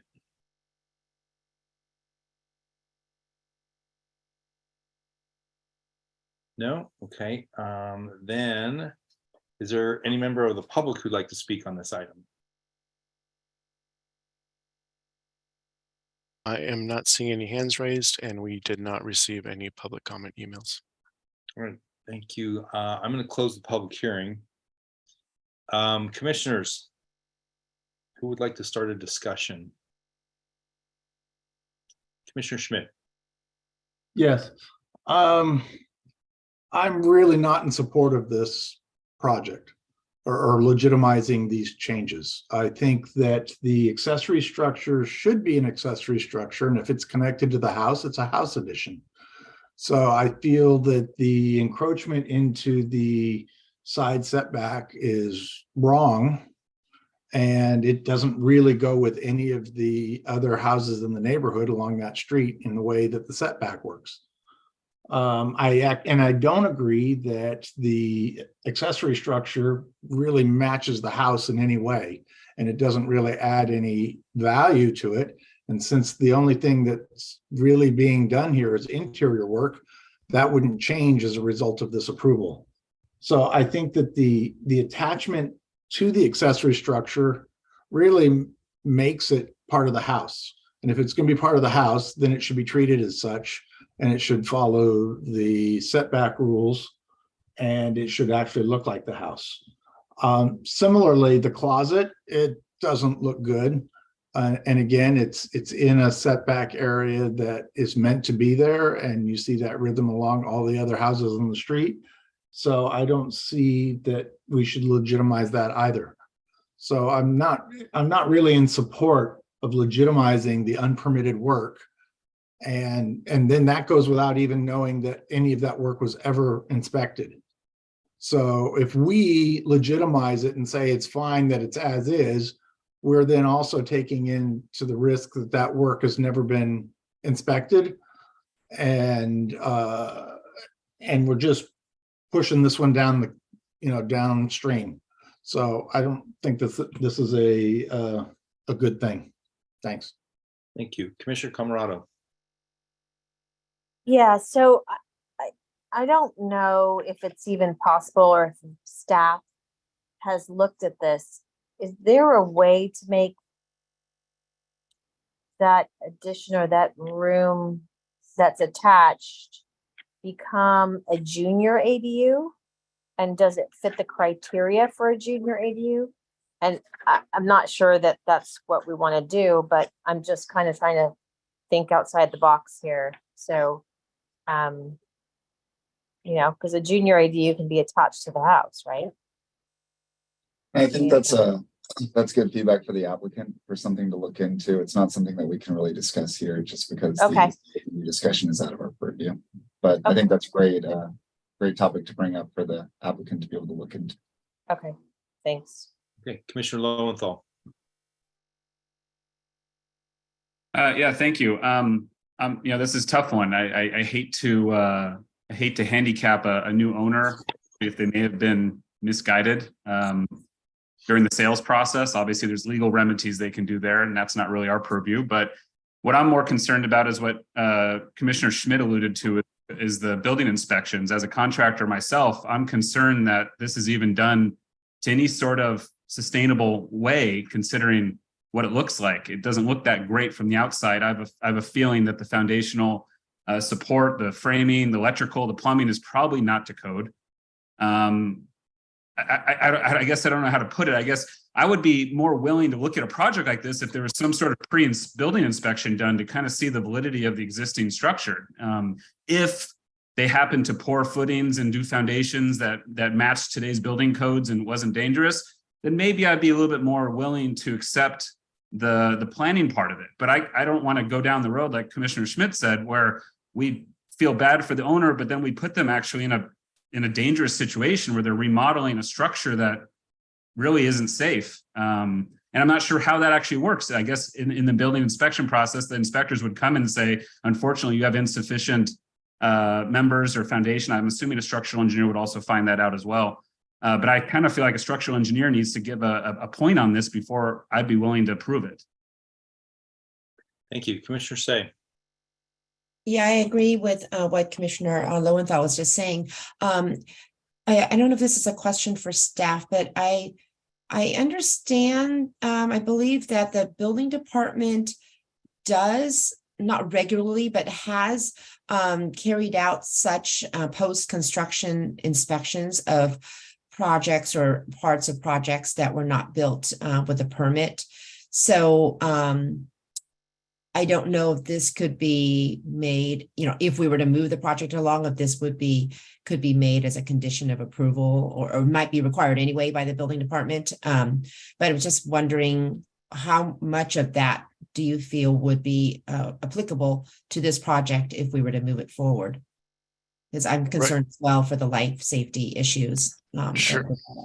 Sure. Yeah, all the commissioners have made really good points. Yes, any proposed remodeling, any unpermitted work that has occurred would be inspected by the building inspectors. So sometimes what they have to do is they have to uncover, take sheetrock off. Sometimes they have to X-ray foundations to ensure that it was installed correctly or built correctly according to code. If not, they have to rebuild it. So yes, I just wanted to assure the commissioners that yes, any unpermitted work that happened here would definitely have to be inspected and approved by the building inspector and shown on the plans as well. But they could go in there now and take a look at what's been done. But definitely, if anything gets approved moving forward, both the new work and the unpermitted work would have to be inspected and passed by our inspectors. Yeah, I was just going to make another comment that the removal of that accessory structure component and taking the that existing, basically turning that interior wall into a new exterior wall, looks easy on paper. It looks like just take that wall down and now you've got an exterior wall, but there's, potentially significant foundation work related to that.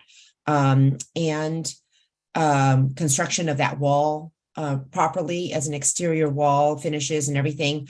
Obviously, there's roofing work, and it would almost seem like it would be easier just to take that down to meet the setback requirements and build it properly. So I don't know whether it's acceptable to just say we're just taking those walls down, and we're just going to take this interior wall that's also non-conforming and present that as an approved plan. So it's just a comment there. Thank you, Commissioner Haran. Thanks. Yeah, I don't disagree with my fellow commissioners. My only concern is that the city kind of dropped the ball on this. This was a complaint a decade ago, and it was never followed up on properly. So, I think there is some kind of accountability on the city's part that maybe we can help with in how we think about this project. Thank you. I would have to agree with most of the comments that have been made already. I'm uncomfortable with blessing this as part of the house because it was an accessory structure. And looking at it from the outside, I agree with the other contractors that are here that the quality of the work doesn't indicate to me that this was done properly from the get-go. Especially if it was an accessory structure, usually you see that as something that's kind of a shed type of a thing. And then to add it onto a house is, I'm not comfortable with that. And again, I understand that I understand Commissioner Haran's comment, and I was thinking about that myself, but at the same time, I think that the city got a little bit duped by the illness comment and blah, blah, blah. And then pretty quickly they decided to sell the house. So I think that maybe there was a little bit of shifty work on the previous owner. And then again, not being forthright with the new buyer. So I think that there's a legal channel that could be pursued there if they decided to.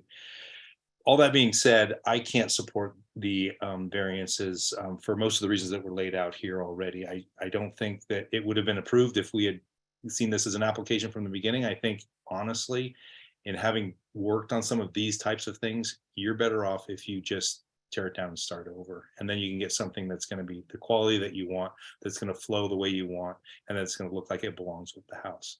So for those reasons, I cannot support the application for the variance.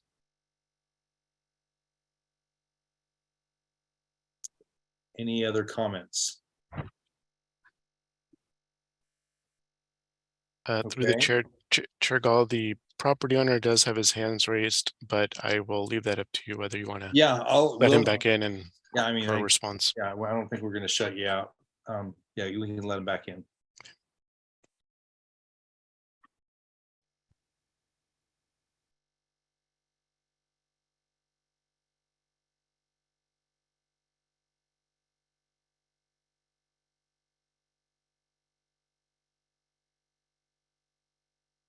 Yeah, Thank you, Chair Gall. Just to fully understand kind of your proposed path forward, the suggestion would be to demolish the entire existing structure or just the unpermitted section and the shed?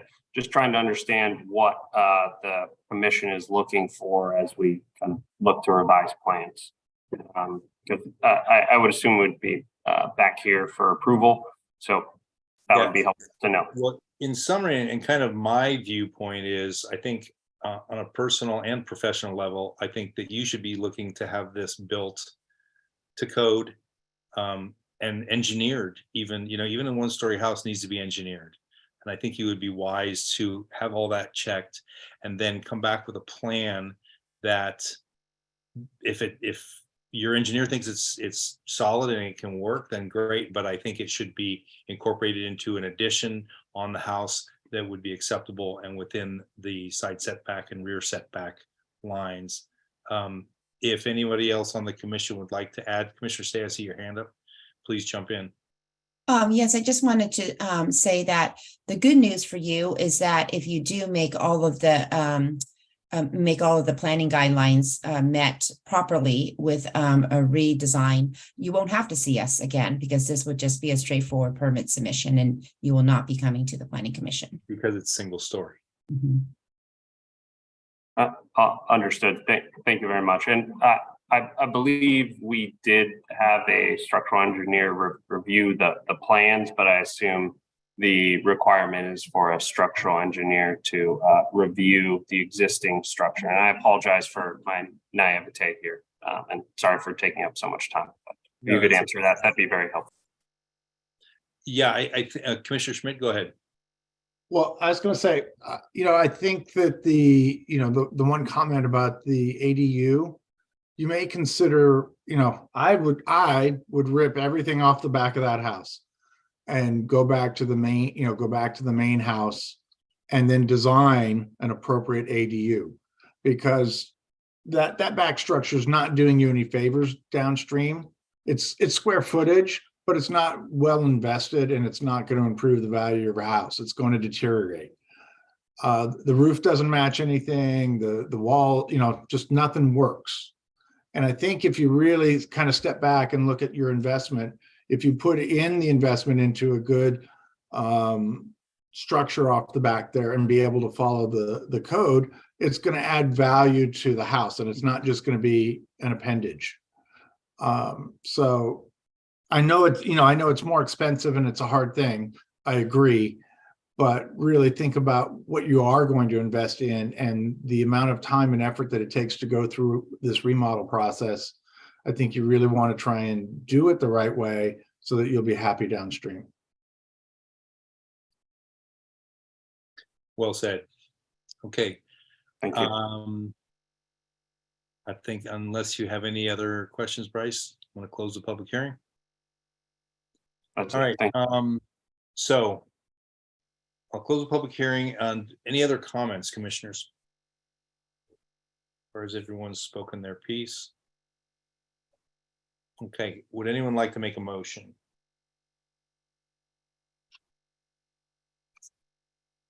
Commissioner Schmidt. Wouldn't our motion be to deny this application and allow the applicant to come back with a different solution? Yeah, I think if we denied without prejudice, then the applicant could come back with a different solution. And through the chair, that solution, as Commissioner Say pointed out, may not require the applicant to return to the Planning Commission. So now just keep in mind, some single story additions still trigger design review. So for example, if their plan included removing more than 50% of exterior walls, that triggers substantial construction and design review. Or for example, if they decided to go real crazy on the plate heights and exceeded the 9-foot plate height on the ground floor, that might that would bring it back to you. But there's definitely a way to design this addition so that it complies with all of our requirements and does not require design review. I just wanted to point that out. Okay. So was that a motion, Commissioner Schmidt? I was trying to. Okay. I'll second that motion. All right, so we have a motion by Commissioner Schmidt and a second by Commissioner Say. Is that correct? Commissioner Hand, do you have a comment? Just to help the homeowner with clarity, we're talking about the addition at the back, but what is our guidance to them on the closet bump out? I'll let the maker of the motion speak to that. I would not support that because it's the same setback problem and doesn't really conform to the neighborhood and the scale. And Yeah. that room had a closet, so Yeah, it can doesn't have a really closet add again. Yeah, just for the sake of clarity for the homeowner. Okay. Through the chair, was that a motion to deny or deny without prejudice? I wasn't clear on that. I believe it was to deny without prejudice, if I'm not mistaken. Commissioner Schmidt? I would like to have a little clarity on which one helps the Sure. homeowner. Yeah, well, a denial would not allow the applicant to come back with a modified version. For example, a denial without prejudice might allow them to come back with only a side setback variance instead of both variances, right? Now, a denial without prejudice in either case would allow them to appeal to city council, so they can still have that option. A straight out denial pretty much just doesn't, they would have to just only appeal to the council and not come back to you for any other sort of modified plan. So the denial without prejudice gives them the most options. A straight out denial gives a more firm direction on your review of this project. A more or less shuts them down. I don't see any reason why we couldn't do denial without prejudice. And if they can come back with an appropriate solution that we can help them with, great. I don't want to be difficult for the owner, but I also don't want to set a precedent that we're willing to let non-conforming work be approved like this, especially non-conforming work that's not even close. Yeah. Okay. So we have a motion by Commissioner Schmidt for denial without prejudice and a second by Commissioner Say, was it? Yeah. Okay, any further discussion on the motion? See no hands. Can we have a roll call vote, please? Commissioner Camarado, Aye. Commissioner Haran, Aye. Commissioner Lowenthal, Aye. Commissioner Schmidt, Aye. Commissioner Say, Aye. Vice Chair Pfaff, Aye. and Chair Gall. Aye. An action by the Planning Commission is appealable to the City Council within 10 days of the Planning Commission's action. If the Planning Commission's action has not been appealed or called up for review by the City Council by 5 o'clock on the 10th day, the action becomes final. In order to be effective, appeals must be in writing and must be accompanied by an appeal fee of $745, which includes notice and costs. Good luck, and I hope we gave you clear direction and good, then we can get this all hammered out. So we'll move on to agenda item 8G 765 Airport Boulevard. If you're the applicant or the applicant's representative, please raise your hand so that we may be prepared for you to speak at the appropriate time. If possible, we ask that you also turn on your video at that time. Were any commissioners not able to visit the project site, or do any commissioners wish to note any ex parte communication regarding this project? I see no hands, so let the record note that all commissioners present have visited the project site. Can we have a staff report, please? Yes, this is an application for special permit for hotel parking reduction to convert existing interior spaces to 5 hotel guest rooms at 765 Airport Zoned BFC. The subject property contains an existing 132-room hotel, which is the Hilton Garden Inn. The Hilton Garden Inn is in the process of converting to a Courtyard Marriott hotel. Renovations for the conversion include site work, exterior facade improvements, adding a new porte-cochere, and remodeling various interior areas throughout the hotel. With this application, the applicant is proposing to convert existing interior spaces on the ground floor of the hotel to 5 new hotel guest rooms.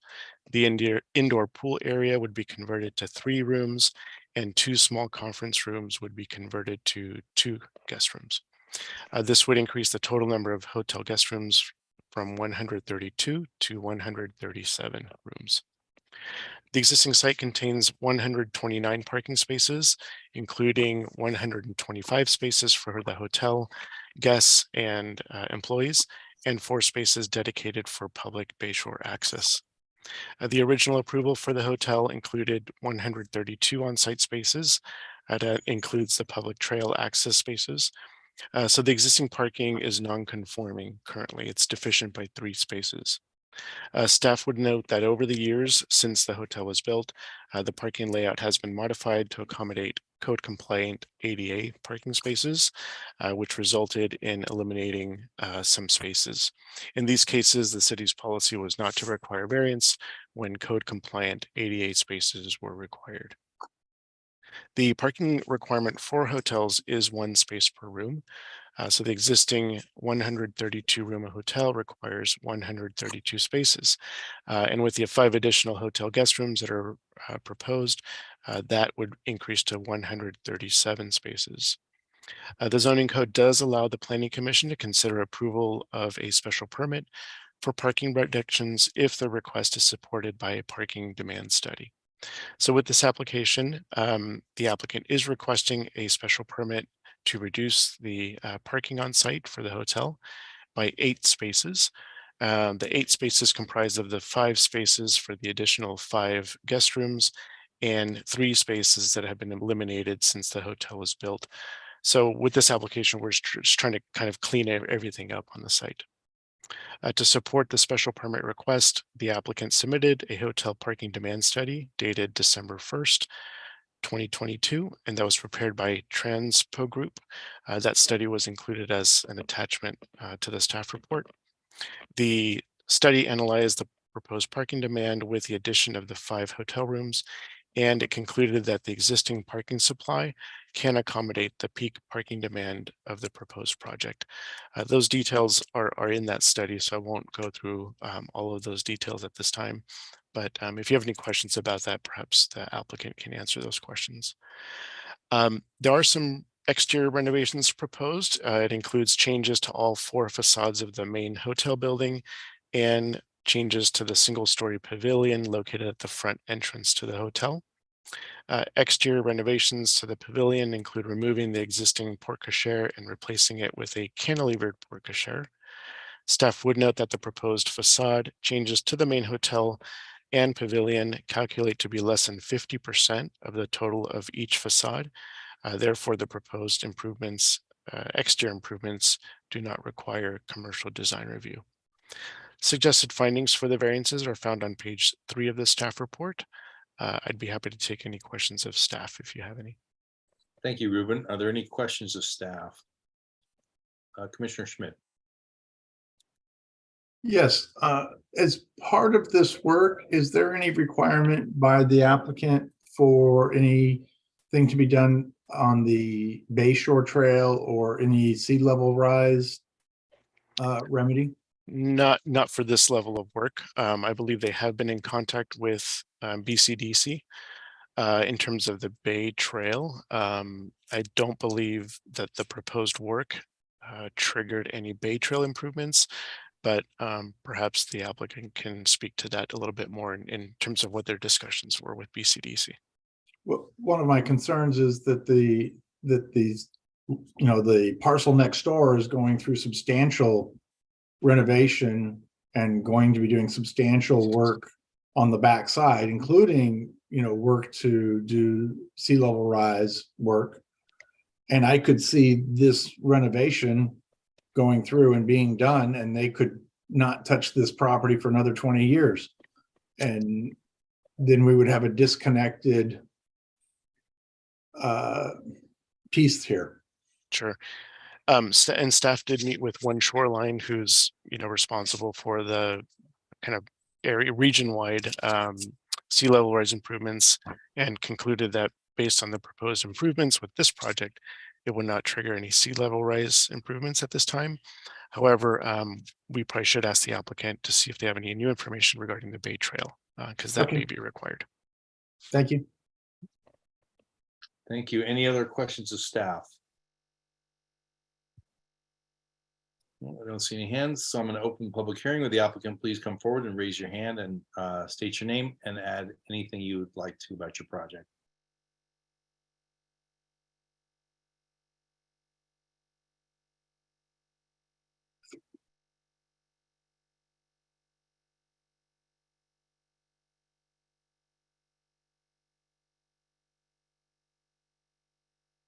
Hello, I'm Brent Lynch. I'm with the architecture design firm who's working with the project. I believe the summary that was given was very, very thorough, and what our goal here is part of this renovation of the project. Without reiterating what planning manager Hearn has already said, I can say that we have not had any discussion or we've not been made aware of anything that the ownership would need to do regarding any sea level rise improvements. We are aware of the development next door, but we have not been made, nothing's been brought to our attention that would need to be done on our part as part of this renovation. As he said, we are doing mostly interior improvements to the property and then exterior facade enhancements as part of the conversion from a Hilton Garden to a courtyard.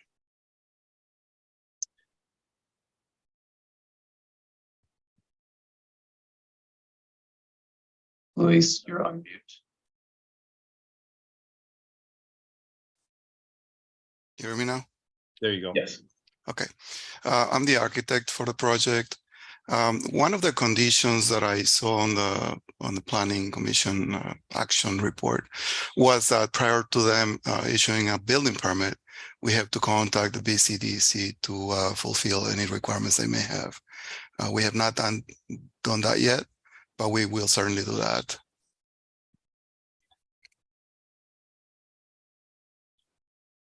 Okay, thank you. Are there any questions for the applicant? Commissioner Foff. Yeah, actually very much appreciate the remark or the comment wondering about the rise, because that's a really good point. It's so close to the other one. I wanted just so for my own knowledge, is there a difference in the way those two are they called hotels, how they function? How is there is one more of like a residence inn or no, they're both. No, they're both focused, what we would call focused service properties with the same type of demographic between a Hilton Garden Inn and a Courtyard Marriott. It is not an extended stay property. Okay, and the other question was simply, do you know the build date of is it 70s, 80s? What's there right now? Luis, you made that offhand. I do not. Yeah, according to the as-built drawings, the property was built in 1999. Really? Wow. Okay. Thank you. Mm-hmm. Okay, Commissioner Schmidt. Yes, stemming off my question to staff, it appears that you're rebranding, which is great, and I appreciate that. And I think that this will make a nice improvement to the building itself. But I am a little concerned with the amount of work that's being done around our bayfront by other property owners. And that if not now, when? You know, if you guys are rebranding, I would hope that that gets you 20 years of not having to come back to this site. And if so, then we're not really ever going to address sea level rise and anything on the Bay Trail. So I would encourage, I know we may not be requiring it based on this level of remodel, but I think that trying to make that whole Bay Trail experience and the sea level rise remediation work, I think is good for all of the landowners in this area. So I would hope that if not a requirement, there's a voluntary effort to connect with your neighbors. Thank you. Commissioner Say. Yes, thank you. Do you anticipate that there would be any change in how the conference rooms may be used in any type of kind of conference? and other large group uses that may affect your parking demand? Day or night? The meeting space at this property is relatively small because it is a focused service property, so you don't typically have large meeting space on site. So we don't, any parking that would have been taken up by someone in a meeting would have been probably someone within the hotel, and probably not a large group coming in for a meeting or a conference, because these are, again, small spaces. The rooms that we're converting to guest rooms are a small boardroom and another conference room, so small spaces. And one is part of the old indoor pool that is being converted to a guest room. Thank you. And I do know that ownership has been in communication with the developer of the adjacent property. And from what I understand, they are in compliance with whatever has been required of them to this point.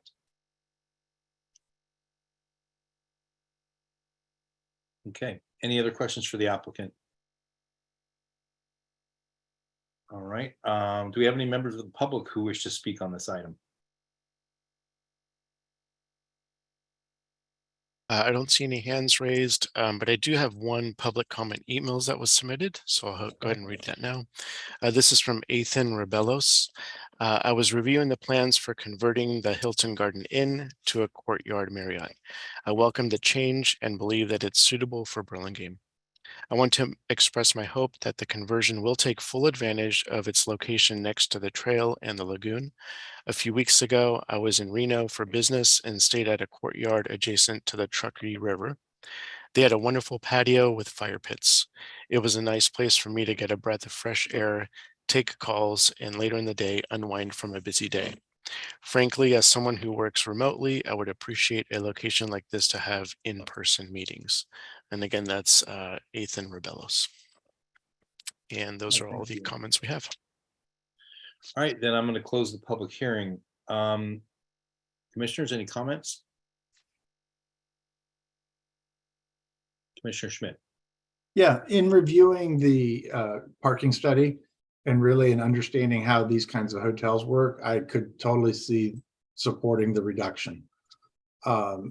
This is not one of the roadside hotels where everybody's driving to it. I go to these kinds of hotels all the time via Uber and don't have a car. So I don't know that the 1-for-1 parking rule is necessary for this location, given its use. So I feel like they've done a good job in their report, and I could support this request. Commissioner Lowenthal. Yeah, thank you. I took the words out of my mouth. I think the parking study kind of puts to rest any issues we may have with the special permit they're asking for. I mean, even on their busiest day, it's less than half of what the demand would be for the volume. My only comment to the sea level rise, of course it's concerning. I have to ask, to what end? Do we start singling these things out? I think it needs to be a city sponsored requirement along the bayfront if it's going to have any sort of traction. But I'm certainly in favor of this project and like to see it move forward. Okay, I don't see any other hands. Would you like to turn that into a motion, Commissioner Lowenthal? Oh, Vice Chair Pfaff, I'm sorry. Yeah, that's a really good point. It normally is, though, a requirement of the city. Maybe it's not on this side, but I don't know. Maybe it's just that the extent and the scope of this project is not enough to trigger working on that. That's probably what it is, because it's pretty minor, but it is a point well taken. So anyway, that's it. Okay. Yeah, Chair Gull, I can turn that into a motion to approve as per the staff report and for the special parking requirement for the staff study. I'll second. Okay, so we have a motion by Commissioner Lowenthal, a second by Commissioner Schmidt. Any further discussion on the motion? I don't see any hands, so can we have a roll call vote, please? Commissioner Camarado, Aye. Commissioner Haran, Aye. Commissioner Lowenthal, Aye. Commissioner Schmid, Aye. Commissioner Say, Aye. Vice Chair Pfaff, Aye. and Chair Gall. Aye, the motion passes 7-0-0. An action by the Planning Commission is appealable to the City Council within 10 days of the Planning Commission's action. If the Planning Commission's action has not been appealed or called up for review by 5 o'clock to the City Council by on the 10th day, the action becomes final. In order to be effective, appeals must be in writing and must be accompanied by an appeal fee of $745, which includes noticing costs. Congratulations and good luck with your project. So that concludes all of our action items for tonight. We're going to move on to agenda item number 9, design review study. We have one design review study item, item 9A, 1213 Cappuccino. If you're the applicant or the applicant's representative, please raise your hand so that we may be prepared for you to speak at the appropriate time. If possible, we ask that you also turn on your video at that time. Were any commissioners not able to visit the project site, or do any commissioners wish to note any ex parte communication regarding this project? No, then let the record note that all commissioners present have visited the project site. Can we have a staff report, please? Yes, this is an application for design review and conditional use permit for building height for a new 4-story, 6-unit residential apartment building at 1213 Cappuccino Avenue, zoned R3. The subject property is an interior lot and contains an existing 2-story duplex residential building. The applicant is proposing to demolish all existing structures to construct the new 6-unit residential apartment building. The proposed building is 4 stories in height, with the building entrance, lobby area, and vehicle parking on the first floor and below grade parking. 2 units are proposed to be on each floor above the first floor. The project includes 4 2-bedroom units and 2 1-bedroom units for a total of 6 units. The average unit size proposed is 1,111 square feet, with units ranging in size from 799 to 1,230 square feet. Vehicle parking is provided in an attached parking garage consisting of 2 floors. On the first below grade level, there are 5 parking spaces at the rear of the building. The second level of below grade parking provides 7 parking spaces, and staff would point out that there are 2 extra tandem spaces. However, we don't count these as meeting the requirement. However, these are extra spaces. This level is accessed via a vehicular elevator from the ground floor level. The required off-street parking is based on the number of bedrooms in each unit. 1.5 parking spaces are required for each 1-bedroom unit, and 2 spaces are required for each 2-bedroom unit. So based on the proposed project, a total of 11 spaces are required, where 11 spaces are provided. Let's see, in summary, the applicant is required to apply for the following applications: design review and conditional use permit for building height. 45 feet 6 inches is proposed, where 55 feet is the maximum allowed. A conditional use permit is required for any building height of over 35 feet. In your review of the project this evening, we would ask that the commission provide clear comments and direction with respect to the project's design, because when the project returns to the commission, it would be for an action meeting. So we want to make sure we give good direction for the applicant in terms of design. That concludes my staff report. I can take any questions for staff if you have any. Thank you. Questions of staff? Vice Chair Pfaff.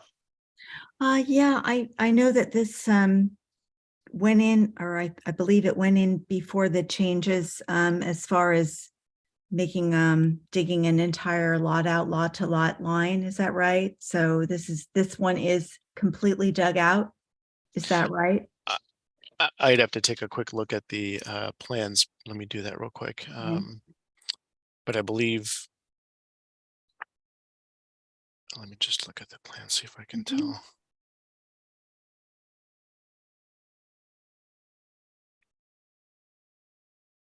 It looks like it. So, yeah, it looks like there is a part of the front portion, 15 feet 6 inches of the front. Sorry, the below grade portion starts 15 feet 6 inches behind the front property line. But essentially rest of the property is dug out for the underground parking. Okay, and that includes side to side. So, yeah, because I have a few questions regarding landscaping and that will affect it. So Right. Yep. that was the question I had of you. So thank you. Yep. Are there any other questions of staff? No.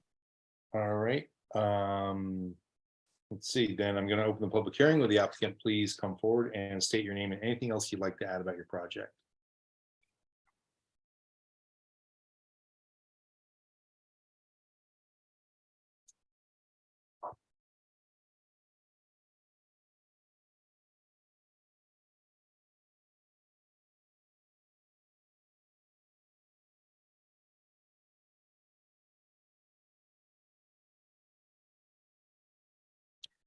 Mr. Brandy, if you can unmute yourself, you can begin.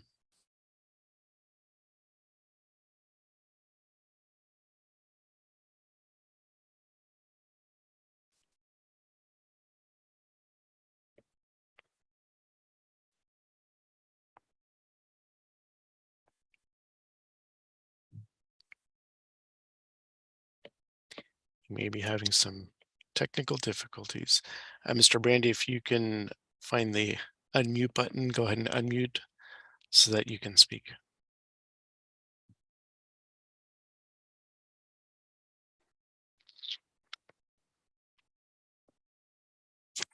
Hello. There you go. There we go. Go ahead.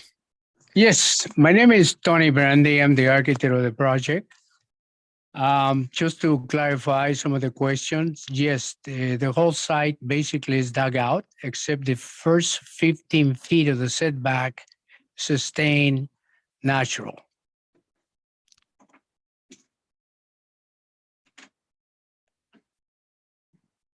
Are you still listening to me? Yes. Yes, go ahead. Well, I would like to see what other questions you may need to be addressed. I would like to do so. Okay. Does anyone have questions of the applicant? Vice Chair Fox. Okay, so I started. Hi there, Mr. Brandy. Hi, how are you? Hi, I'm fine. Thank you very much. So, well, I have okay, so I'll go backward first. So I'm going to do the landscaping first. So you have your poplar or cottonwood or something at least tall, and I'm unclear on how they, without the dirt underneath them, I'm not understanding how they will grow, how they will do well there. If you look at the sheet, you will look at the sheet L1. You will see the two cypresses poplars that I have. Those are in natural grade too. Oh, I see what you did. So you dug out, but there's a sliver there of, okay, I understand. Okay, so then if I continue, sorry about that. I think I'm pressing.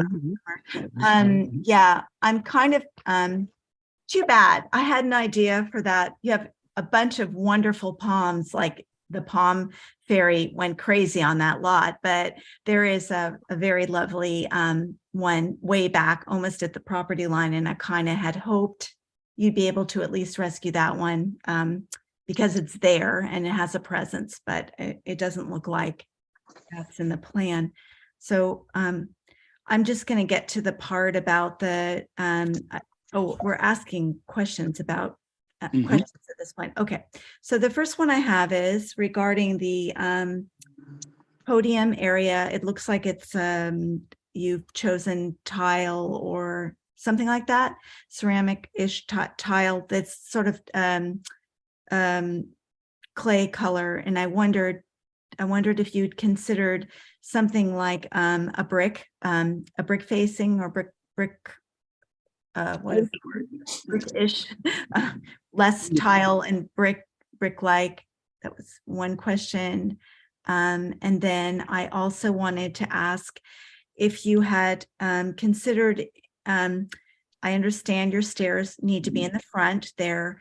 Do you absolutely need to have the, what would you call that?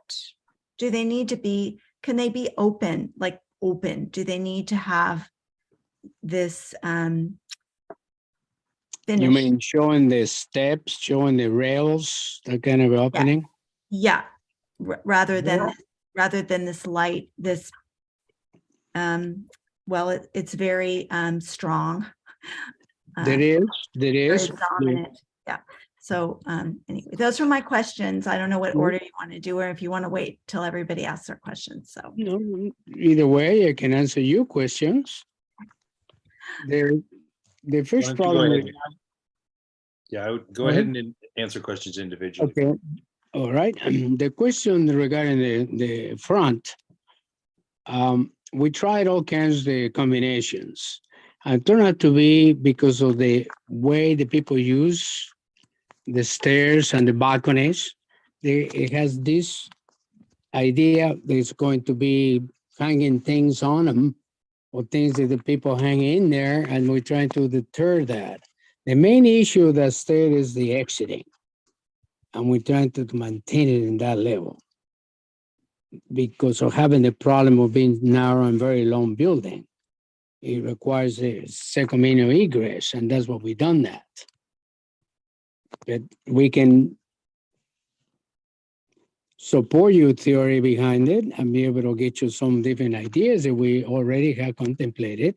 You might be able to look at it if you think it does become an issue and resolving this.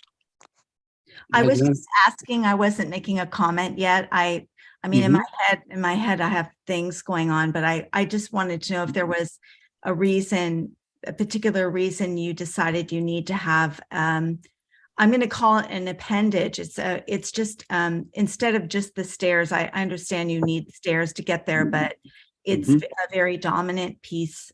There's that question, yes. And then about the brick, considering maybe brick instead of the, something that looks like tile.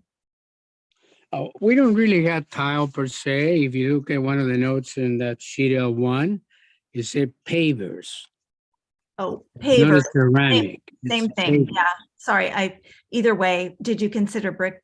It's got kind of a 30s thing going on, and that's not a bad thing. It's, but I was trying, as far as consistency and design, I was just asking if that had been considered. I don't think it's an inconvenience in any way, as long as all the colors are get tied into it. Unfortunately, brick is predominantly red, as you know, and it has this idea of it's a harsh in that regard. It is more common to use because we have used that for millenniums. So we can contemplate the brick. I don't think we have any problem with doing it. It could be in different pattern rather than the wall pattern. You know what I mean? A little more than the different type of formation with a brick, we can allow a better arrangement and much easier to blend with the rest of the building. But if we can look into that, I don't think we have any objection in any of it. Okay, I'm not going to, I won't dominate. I'll save some for comments, but I'm sure my colleagues have questions. Sure. Thank you. Commissioner Say. Yes, Antonio or Mr. Brandy? Yes, Antonio is fine. Okay, thank you. I think you may have misunderstood Vice Chair Pfaff's comment. She, I think, is talking about the vertical face at the podium level of the building, not the pavers on the ground. I think. No, I understood both. Sorry, I think you've identified it as concrete block. It's what's in the description in our staff report. Is it concrete block? Is it pavers? Oh, wait a minute. When I say pavers, I refer to the horizontal surfaces. You're talking about the ground, and I think she was referring to the vertical face of the building. We're talking about the wall itself. Yes, it is concrete block, but a different pattern. I think at this point we are using the single score split face. Does it look like how it's represented in the rendering? That's what it looked like, correct. It looked like a squares. And I think that's where she's asking if you would consider, if you had thought of considering something else, brick or stone tile. Well, whatever we're using here, it needs to be structured. That's the reason we have it like that. But we can put some kind of a, what do you call it? There is a texture that is not that close to the brick, but there are other textures we can probably use and suggest it to you guys what we can provide you for choosing the pattern of the concrete block. It can be still reddish too. There's not a problem in getting colors very close to the brick. Yeah, I won't speak for her. I'm not sure if she was asking you to specify a red finish, a red color material. I just wanted to clarify that I think she was talking about a different part of the building than what you were answering. Okay, well, because I hear brick, and that's the only reason it came to me to be in the reddish part, reddish orange. But again, we're open for all that. We don't have anything set. So my questions, did you consider anything other than vinyl windows? Well, I don't know what can be any better than vinyl windows, unfortunately. Anything is metallic. It has a totally different type of finish. Vinyl is a little dull. If you start putting aluminum windows, has that tendency to be a much brighter metal. It's much brighter than the vinyl will be. The other ones will be anodized, but it still got the metallic effect to it. We're trying to get it more into the look of residential rather than getting into a hotel looking thing. Being 4 stories, it may have that kind of a tendency. I think that's a good point that you mentioned that you would like your project to look more residential. Most of our residential projects in this city are not vinyl windows. They're usually they're wood, they're Oh, they got Pella windows, yes. The Pella windows, and you find that there is a wood stock. Again, we have problem too, even with that, because of the moisture content. They always have the tendency to warp, and that's always the problem we have. And it's more effective when you're talking about waterproofing windows. Next question. Are your grids consistent around all 4 sides of the building? Some of the drawings don't render all the way. It's not very clear, the renderings, at least my copy. I can't see if all sides have the grid patterns that you have established in some of the windows. They are rectangular. The question is, excuse me. The question is, is the grid pattern consistent? Oh, yes, the grid pattern is. It is consistent on all 4 sides? Right. Okay. I think we have in one of the sheets, you're going to see a schedule of windows, and you will see that. I think it's the sheet A5, I think it is. Okay. You I see just couldn't see it in windows. the elevations. That's why I wanted to ask. You see, we had the window A and B. They all had the consistent grid. Perfect. Is not that we specify colors on buildings, but in the renderings, your roof greenish. Is it a green color that you are proposing? It's a little green, just correct. Okay. And what is the what would you define as a style for this building? What was your objective in the style? That's a good question for me to ask you that, to answer that, because residential doesn't necessarily go that high. And that's one of the things that is we're trying to be more residential look. As you know, we had the siding in the exterior.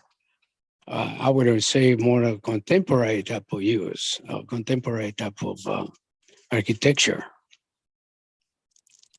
Okay, thank you. Okay, you're welcome. I had a couple questions, Antonio. First off, the grade, have you looked at the buildings to the left? The grade appears to be about 4 feet different from where the house sits now to the face of the curb. And if you excavate the whole side down, I believe you're going to be below the foundation of the buildings to the left. There is, yes, they are. So will you need to do structural work for those buildings then? Well, we also separated. We have a gap in between too. Yeah, we need to, if we need to have, when it comes down to the knowing when we had to shorten the structures, yes, we do that. Okay. Nothing is going to be unknown because we can't do that. Yeah, just so you're aware of it, I think you're gonna, that's gonna be quite a challenge right there. The only other question I have is sort of alluding to Commissioner Say's question. So where did the idea of the curved balconies and the curved covering of the stair come from?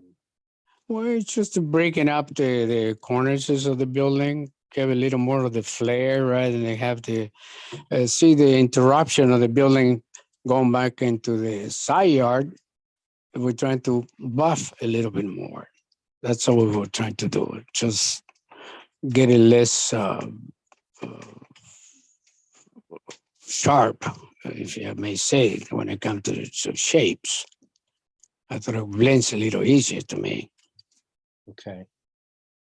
All right. Thank you. You're welcome. Does anyone else have questions of the applicant? I don't see any hands. Do we have any members of the public who'd like to speak on this item? Looks like we have Ben Tastian. And then I also have a few public comment emails that were submitted. Okay.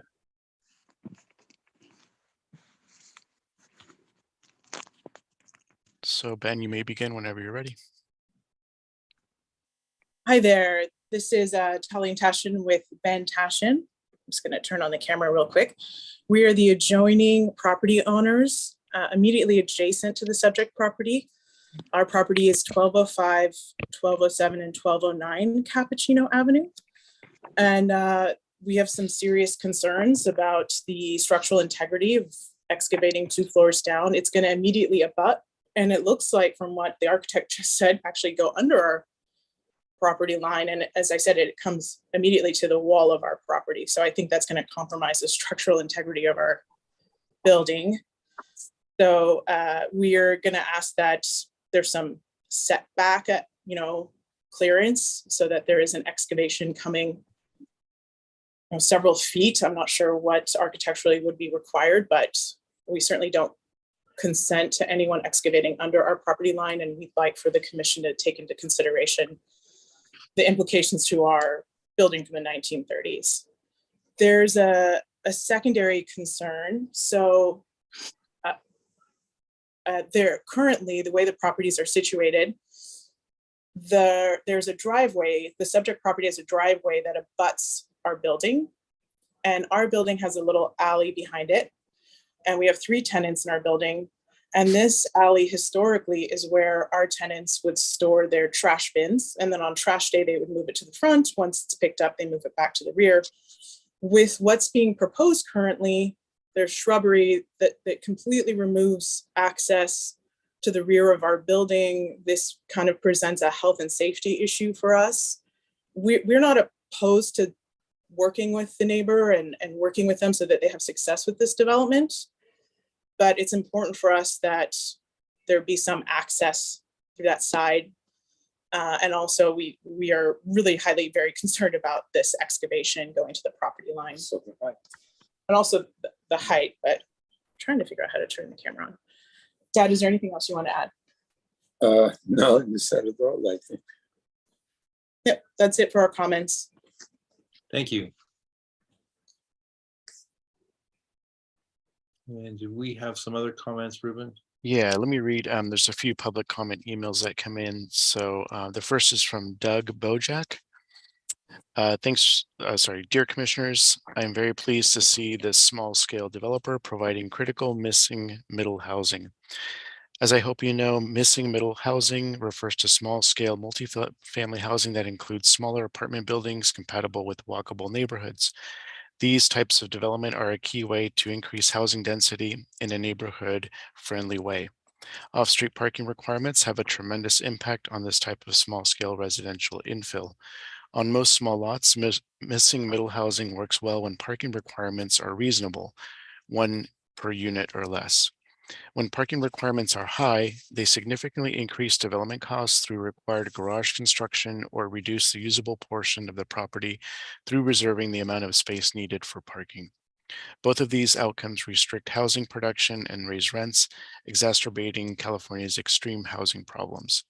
Here, there is no call for the dramatic size of the vehicle storage mandate imposed on this development, which is nearly double the number of housing units. This location has a walk score of 91 out of 100, what is called a walker's paradise score, where daily errands do not require a car. There is a grocery store a block away, several preschools within 1,000 feet, the Easton Branch Library and Roosevelt Elementary less than a half mile away, and the Millbrae BART Caltrain station within reach of a short bike ride. And yet, Burlingame zoning requires this developer to construct a car elevator to access underground parking for this small apartment building. Finally, as a result of prioritizing cars, there does not appear to be any secure bicycle storage for the apartment residents, which further hampers Burlingame's vision as a walkable town or as a climate leader. I ask that each of you visit the Strong Towns website, where you'll see that Burlingame lags behind hundreds of jurisdictions across the US that have eliminated minimum parking requirements. And I urge the commission and staff to work on reducing or eliminating parking minimums that restrict such important neighborhood level housing production like this. Thank you, Doug Bojack. We also have one from Davina Drabkin. I have lived at 1224 Cappuccino since 1997 and support well-planned increases to housing density. As you review this project and consider a conditional use permit, please ensure that the project provides adequate on-site parking.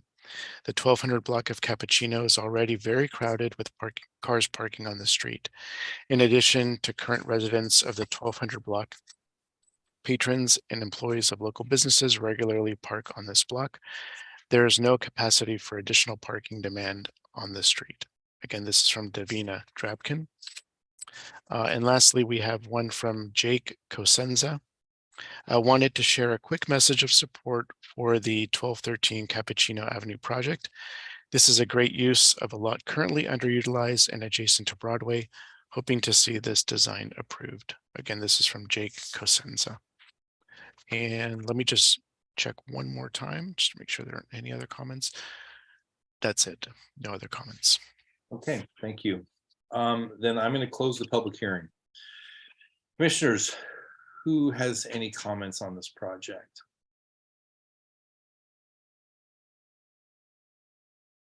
Vice Chair Pfaff. You're muted. You're muted. You can go ahead and let Commissioner Lowenthal speak first. That's fine. Commissioner Lowenthal? Yeah. Oh, well, thank you very much. Yeah, I'm in favor of the project as a concept. I'm not in love with the design. I try to keep my subjectivity out of things like this, but this building harkens the 90s to me. And so I think if I don't even have a big problem with the shape. Chair Gall's points about structure is absolutely valid. I just feel the structural engineers in the building department will take care of that. I don't know how much we need to care, but I hear you. I mean, why architecturally design something that we know can be structurally flawed? I totally understand that. But that being said, I like the idea of the density. I like the idea of the improvement. I feel the design needs a little bit of tinkering. I don't know if design review is the appropriate avenue here, but those are my thoughts. Thank you. Okay, I'm gonna go. Yeah. Okay. My comments are very similar. I don't actually know it. I don't know if these are normally sent to design review in this case, but I'll leave that to staff to figure out. But I think there's some tinkering here that wouldn't be that difficult to do. I didn't realize that these is it cast stone, whatever. I didn't realize the lower the podium, I'm going to call it the podium for lack of a better word, is structural. I didn't realize that, but I mean, it could look so much better if if it didn't look like in this style building, if it didn't look like a 90s kind of a construction where you actually see a lot of the stuff exposed. And I'm really having trouble with the piece in the front that's covering the stairs. And I don't know if there's even a way to remedy it, or by having nothing, like having just a nice rail that goes up and down that almost disappears, or changing the shapes of these arched windows, or something. It's light colored. And so my colleague mentioned, maybe we don't get into color that much, but the light color in this case really makes it stand out, as do the your balconies.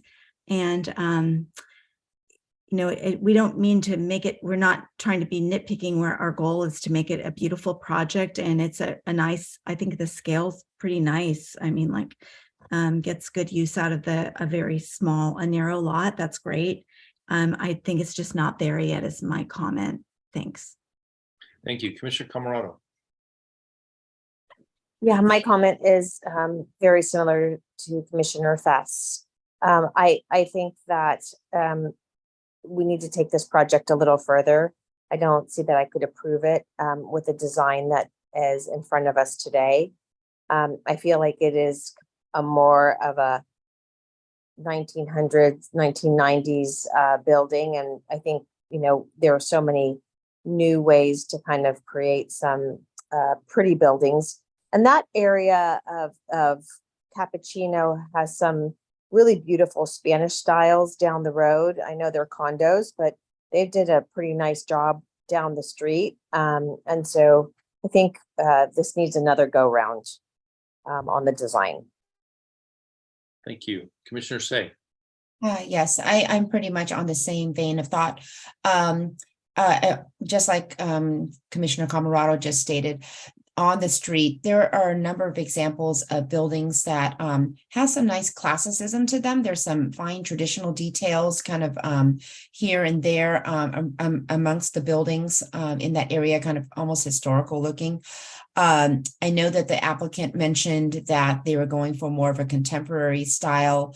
I don't see this as a contemporary styled design. The curved, I'm going to call it a turret at the front covering the staircase it reminds me of postmodernism. I don't really see it working with the finishes and materials and even the massing and shape of this building, which I actually think is nice. I think the floor plans look great. The massing of the structure in general is really about kind of those finishing touches. We don't generally approve vinyl windows either. And the applicant mentioned that he wants the project to look very residential. And there are a number of other window types that would be a better solution that would look, probably provide better detailing as well to carry out a better, more finessed look for this building. I think the finishes on that quote unquote podium level, as Vice Chair Pfaff is calling it, needs a little attention. If it's structural, that's fine. There's many beautiful finishes these days that are structural materials. And I think that in the next go around, I'd like to request a finish board be presented to us so we can see exactly what materials are being presented for review and approval. But overall, I do like I definitely support the project. I like the floor plan and its shape and massing. I think it's a matter of the exterior finishes and pulling that all together. Thank you. Commissioner Schmidt. Yes. I'm in support of the use in this location. The scale is fine to me. I am concerned with the uphill slope of the property and how that's going to interact with the adjoining neighbors as they do excavate. So I think that there needs to be more effort put in up front to show the impacts to the adjoining neighbors so that it can be a supported project and address their concerns. I'm not really finding any love with the materials that are being presented. I agree with Commissioner Say that a materials board is critical, because right now what's being represented doesn't move me at all. I think that the front entry stair, or the front stair, I understand it from an exiting point of view, but most buildings put it inside. And, you know, that thing is covering the public entry door to get to this building. And I realize the residents are going to go into the garage and use the elevator, but this doesn't really have a public sense of arrival. And so, and I think that the proposed just blocks all of that and detracts from the building itself. So I think that I agree that the plans and the size and the scale work, but it just, nothing on the outside is working for me right now. I'm not getting the style, and I'm not getting, you know, a good feeling about the materials. And really, I would like to see this a lot more developed. I would hate to push this forward and then be forced into a decision at the action meeting that we've only gone part of the way on this and have to deny it to be able to get the changes. So I would really recommend quite a bit more work on this before we can move this forward. Yeah, I would agree on that last comment in particular. I think this project actually does need a lot of work. I'm in agreement with you all that I think 6 units is great. I like the floor plans, but all the comments have been really good. I mean, the stairway in front absolutely doesn't work with that covering on it. Maybe look at putting it inside. And getting back to Commissioner Say's comment, the applicant did say he wanted a residential look. This to me does not have a residential look, mostly because of the style of what's happening and the materials that are being used. So, and I know that's been said, I just want to reiterate that. You know, the windows, vinyl windows are going to look bad, and you'd be hard pressed to find a solid wood window right now unless you had it custom made. Most of them are using a Fibrex or a laminated wood product clad with metal. I've used them on apartment buildings and they work great, and I have not had a problem. Yeah, and I know we don't get into colors, but I don't think a green roof is going to go with just about anything. So I think that I don't know what to do with the project, because I think it has a long ways to go, and I don't even know if we have what do we call it, a design review consultant for a multifamily project. But I almost feel like it could use that if, you know, if we could get more of a traditional look out of it, unless the architect wants to take another stab at it. But maybe we can have a discussion on that. Ruben, is that something that, I mean, if everyone else thinks that it could use some help from a design review consultant, I kind of think it does, because I think it's missing in a lot of facets rather. Yeah, so you do have the option to send it to a design review consultant. I know that at least 1 or 2 have done multifamily projects, or at least duplexes. So they are all architects, resident architects. I'm sure they're capable of taking your direction and helping the applicant implement that direction. Well, I would make a motion then to send this to the design review consultant, and I'm open to any comment on that, or if anyone would like to second it. I would second that motion. Okay, so we have a motion by Chair Gall and a second by Commissioner Camarado. Any discussion on that motion? Vice Chair Pfaff. Yeah, because it's not design related, but it's really layout related.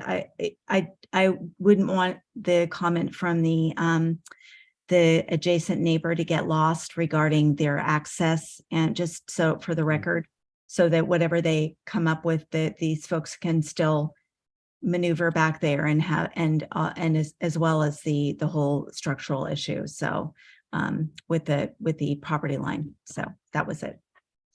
Yeah, I did notice that little alley too. There's a little table back in there and everything too. It looks like a nice little hideaway.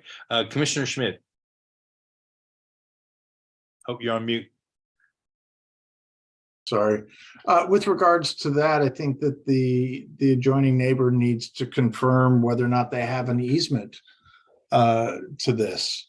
You know, there are times when a commercial building will have an easement on an adjacent property for exiting and access purposes. And if that's in place, then they have something to talk about. If it's not in place, I don't know that we can make the property owner change the way it's going to use its property because the adjacent owner doesn't have an easement. But the point in raising my hand was that I think in this motion, I would like that if it's, you know, going to design review consultant, that it comes back as a study item. I don't want it to come back as an action item and we have no second chance at this. And I want to help them get through this, but at the same time, I don't want to be handcuffed if they don't come back with a solution that we all feel is good, because I think it's going to be a substantial change, not just a minor change here. So I don't know how that gets into our motion, but we can maybe discuss it. We have one more comment from Commissioner Say. Yes, I wanted to say essentially kind of what Commissioner Schmidt just said, that we need this to be helpful to the applicant. And, you know, our main reason for this to go before a design review consultant is so that he can get the assistance so that this comes back to us as something that hopefully can be approvable and not just send them out there and, you know, go round after round of, you know, minor adjustments. So I think we'd have to go forward with this in a manner so that they get everything in full service-wise to assist them with the design of finishes. Well, colors we don't talk about, but style and finishes. And I guess that's what the design review consultant will help them with. I think most of us have said that the floor plans are fine and kind of the shaping and massing and height are fine. So anyway, I just wanted to state that. Thank you. Commissioner Haran? Yeah, I know there were opposing comments on the number of parking spaces. I don't know if we have any direction for them, but 11, I think he's actually provided 13 parking spaces for 6 units. Does seem to be counter to what we're trying to do here with regard to use of public transportation and minimize cars. So, and it might allow some design freedom if they were able to have you know, some leeway on the number of parking spaces. Maybe they could work with planning staff on that to figure out some angle to work. Yeah, there is some new state law that does allow for a reduced parking or not having a minimum parking requirement for projects that are located within half mile of transit. So that could certainly help this case. I also did want to just note on the we do have to be careful on the number of meetings that we have this project go through based on the Housing Accountability Act. I believe it's a maximum of 5 meetings that you can have a project go through. So, you know, we have to just kind of be mindful of that. If, for example, the project gets appealed, you know, we have to count all those in. So, you know, with your direction though, and I think with the consultant's work, this could come back to you on action, but then you still have the ability to continue it. Again, we have to be mindful of the number of public hearings we hold. Okay, thank you. Commissioner Schmidt, your hand up? yeah, I just, with regards to the parking, I know there were a few comments on that, but I also want to be mindful that when we listened to the closing of Broadway down for activities and things, all we heard was side streets are fully parked and that we have a parking shortage on every block that is 1 block off of Broadway. And so I think we need to be mindful that we're not then flipping this the other way and saying no parking, and that we're making that area worse, which is what I think the second public comment was about. Now, does it need the full 11? Maybe not, but it may not change how he builds his building because he's stuck with 2 levels of parking. So but I think we should be mindful of that. Thank you. Thank you. Commissioner Camerado? Yeah, I think what we also might want to bring up is if maybe we do reduce a little bit of the parking, although I'm opposed to that because I know how busy Paloma, Laguna, and Cappuccino are since I grew up on those streets. I mean, those streets are packed with cars and they're even hard to get down now. But if we are going to reduce the parking, maybe that's where we can put some bikes. So some of the people that, so people have an area to put some bikes down there and lock those up. So that might be a good option. And be mindful, this is for people 60 and over, so it might just be for walkers and wheelchairs. Yeah, exactly. Okay, so we have a motion and a second to send this to the design review consultant. I think we've given enough comment.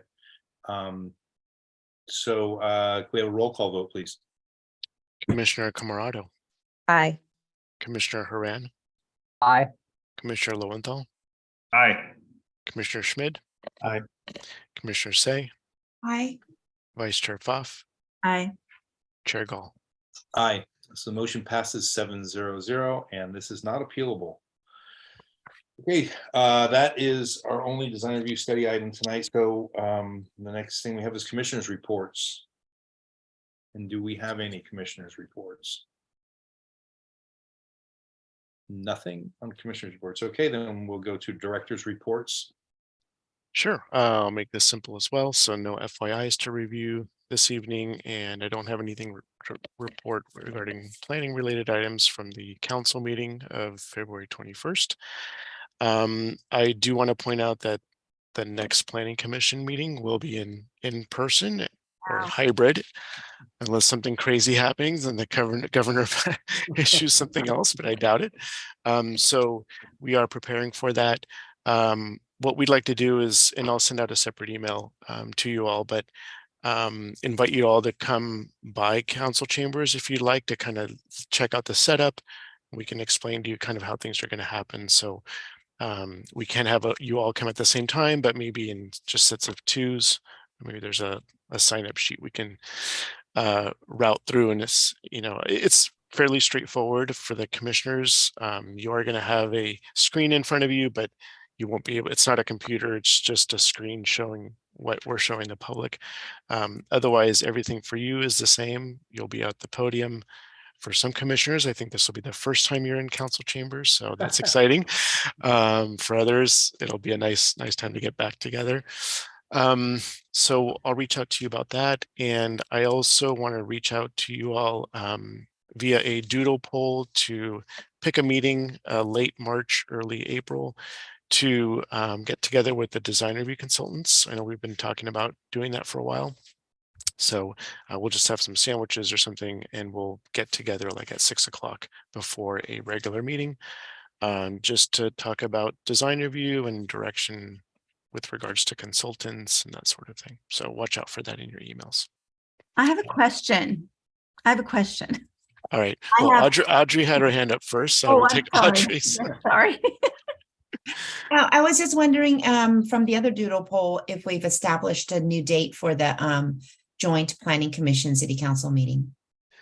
I believe Kevin sent that out. I don't know how many responses we've gotten yet, but here's Kevin. We have not received a lot of responses. Thank you to those who have. If you have not, please fill that out. Or if you don't like doodle, you can just reply back to me and I'll fill it out for you. But we need to hear from both the council and the commissioners, and still have ways to go on that. Jen, your turn. Okay, so my question is with regard to like space. In this room, I have an entire bed to put all these plans. Like I don't think anyone there is going to like me if I spread everything all over. So is there like a shelf or something behind the little area, or I just have to be super organized, which is not my forte? Yes, you'll have to get really good at being organized. What I do recall when we used to meet is as soon as the commissioners were done with their staff report or plans for that item, they would turn around and throw their stuff on the floor behind them. And then we'll have staff come through the next day and just pick everything up. So, Um, but yeah, it'll be a little challenging. I think you've gotten used to spreading out, at home, but we'll have to stay in your lane, as they say. We didn't all throw our things down the floor. Some That's of them true. put them back in the bags in order. That's true. And make for And we less appreciate that. Well, I gave you guys all a warning. No one's going to want to sit next to me. We could put you at the end. You have a little extra room. Right. Good. So yeah, that's about all the news I have from directors' reports. All right. Thank you, everybody. We'll Well, I see think everybody in we- a couple weeks. The meeting is still- adjourned at 10:01. Hold on a second. We missed future agenda items. I don't know if anyone has any at this point, but just want to make sure we cover that. Oh, you know what? Actually, for future agenda items, I think we should have a discussion on attached ADUs and how we make sure they are ADUs and not. That's a good one. I know that that's. Yeah, there's only so much we can discuss with state law. So I think if we've got the city attorney there, I think we have a safe discussion. We can look into that, Chirgal, and see if there's any portion It's of that just we can discuss. people are figuring out the loophole. So anyways, that would be the only thing. Anyone else? Nope. Then I'm going to adjourn the meeting at 10:02 p.m. Everyone have a good night. We'll see you in a Great. couple weeks. Thanks, everyone. Bye. Thanks. Night. Night.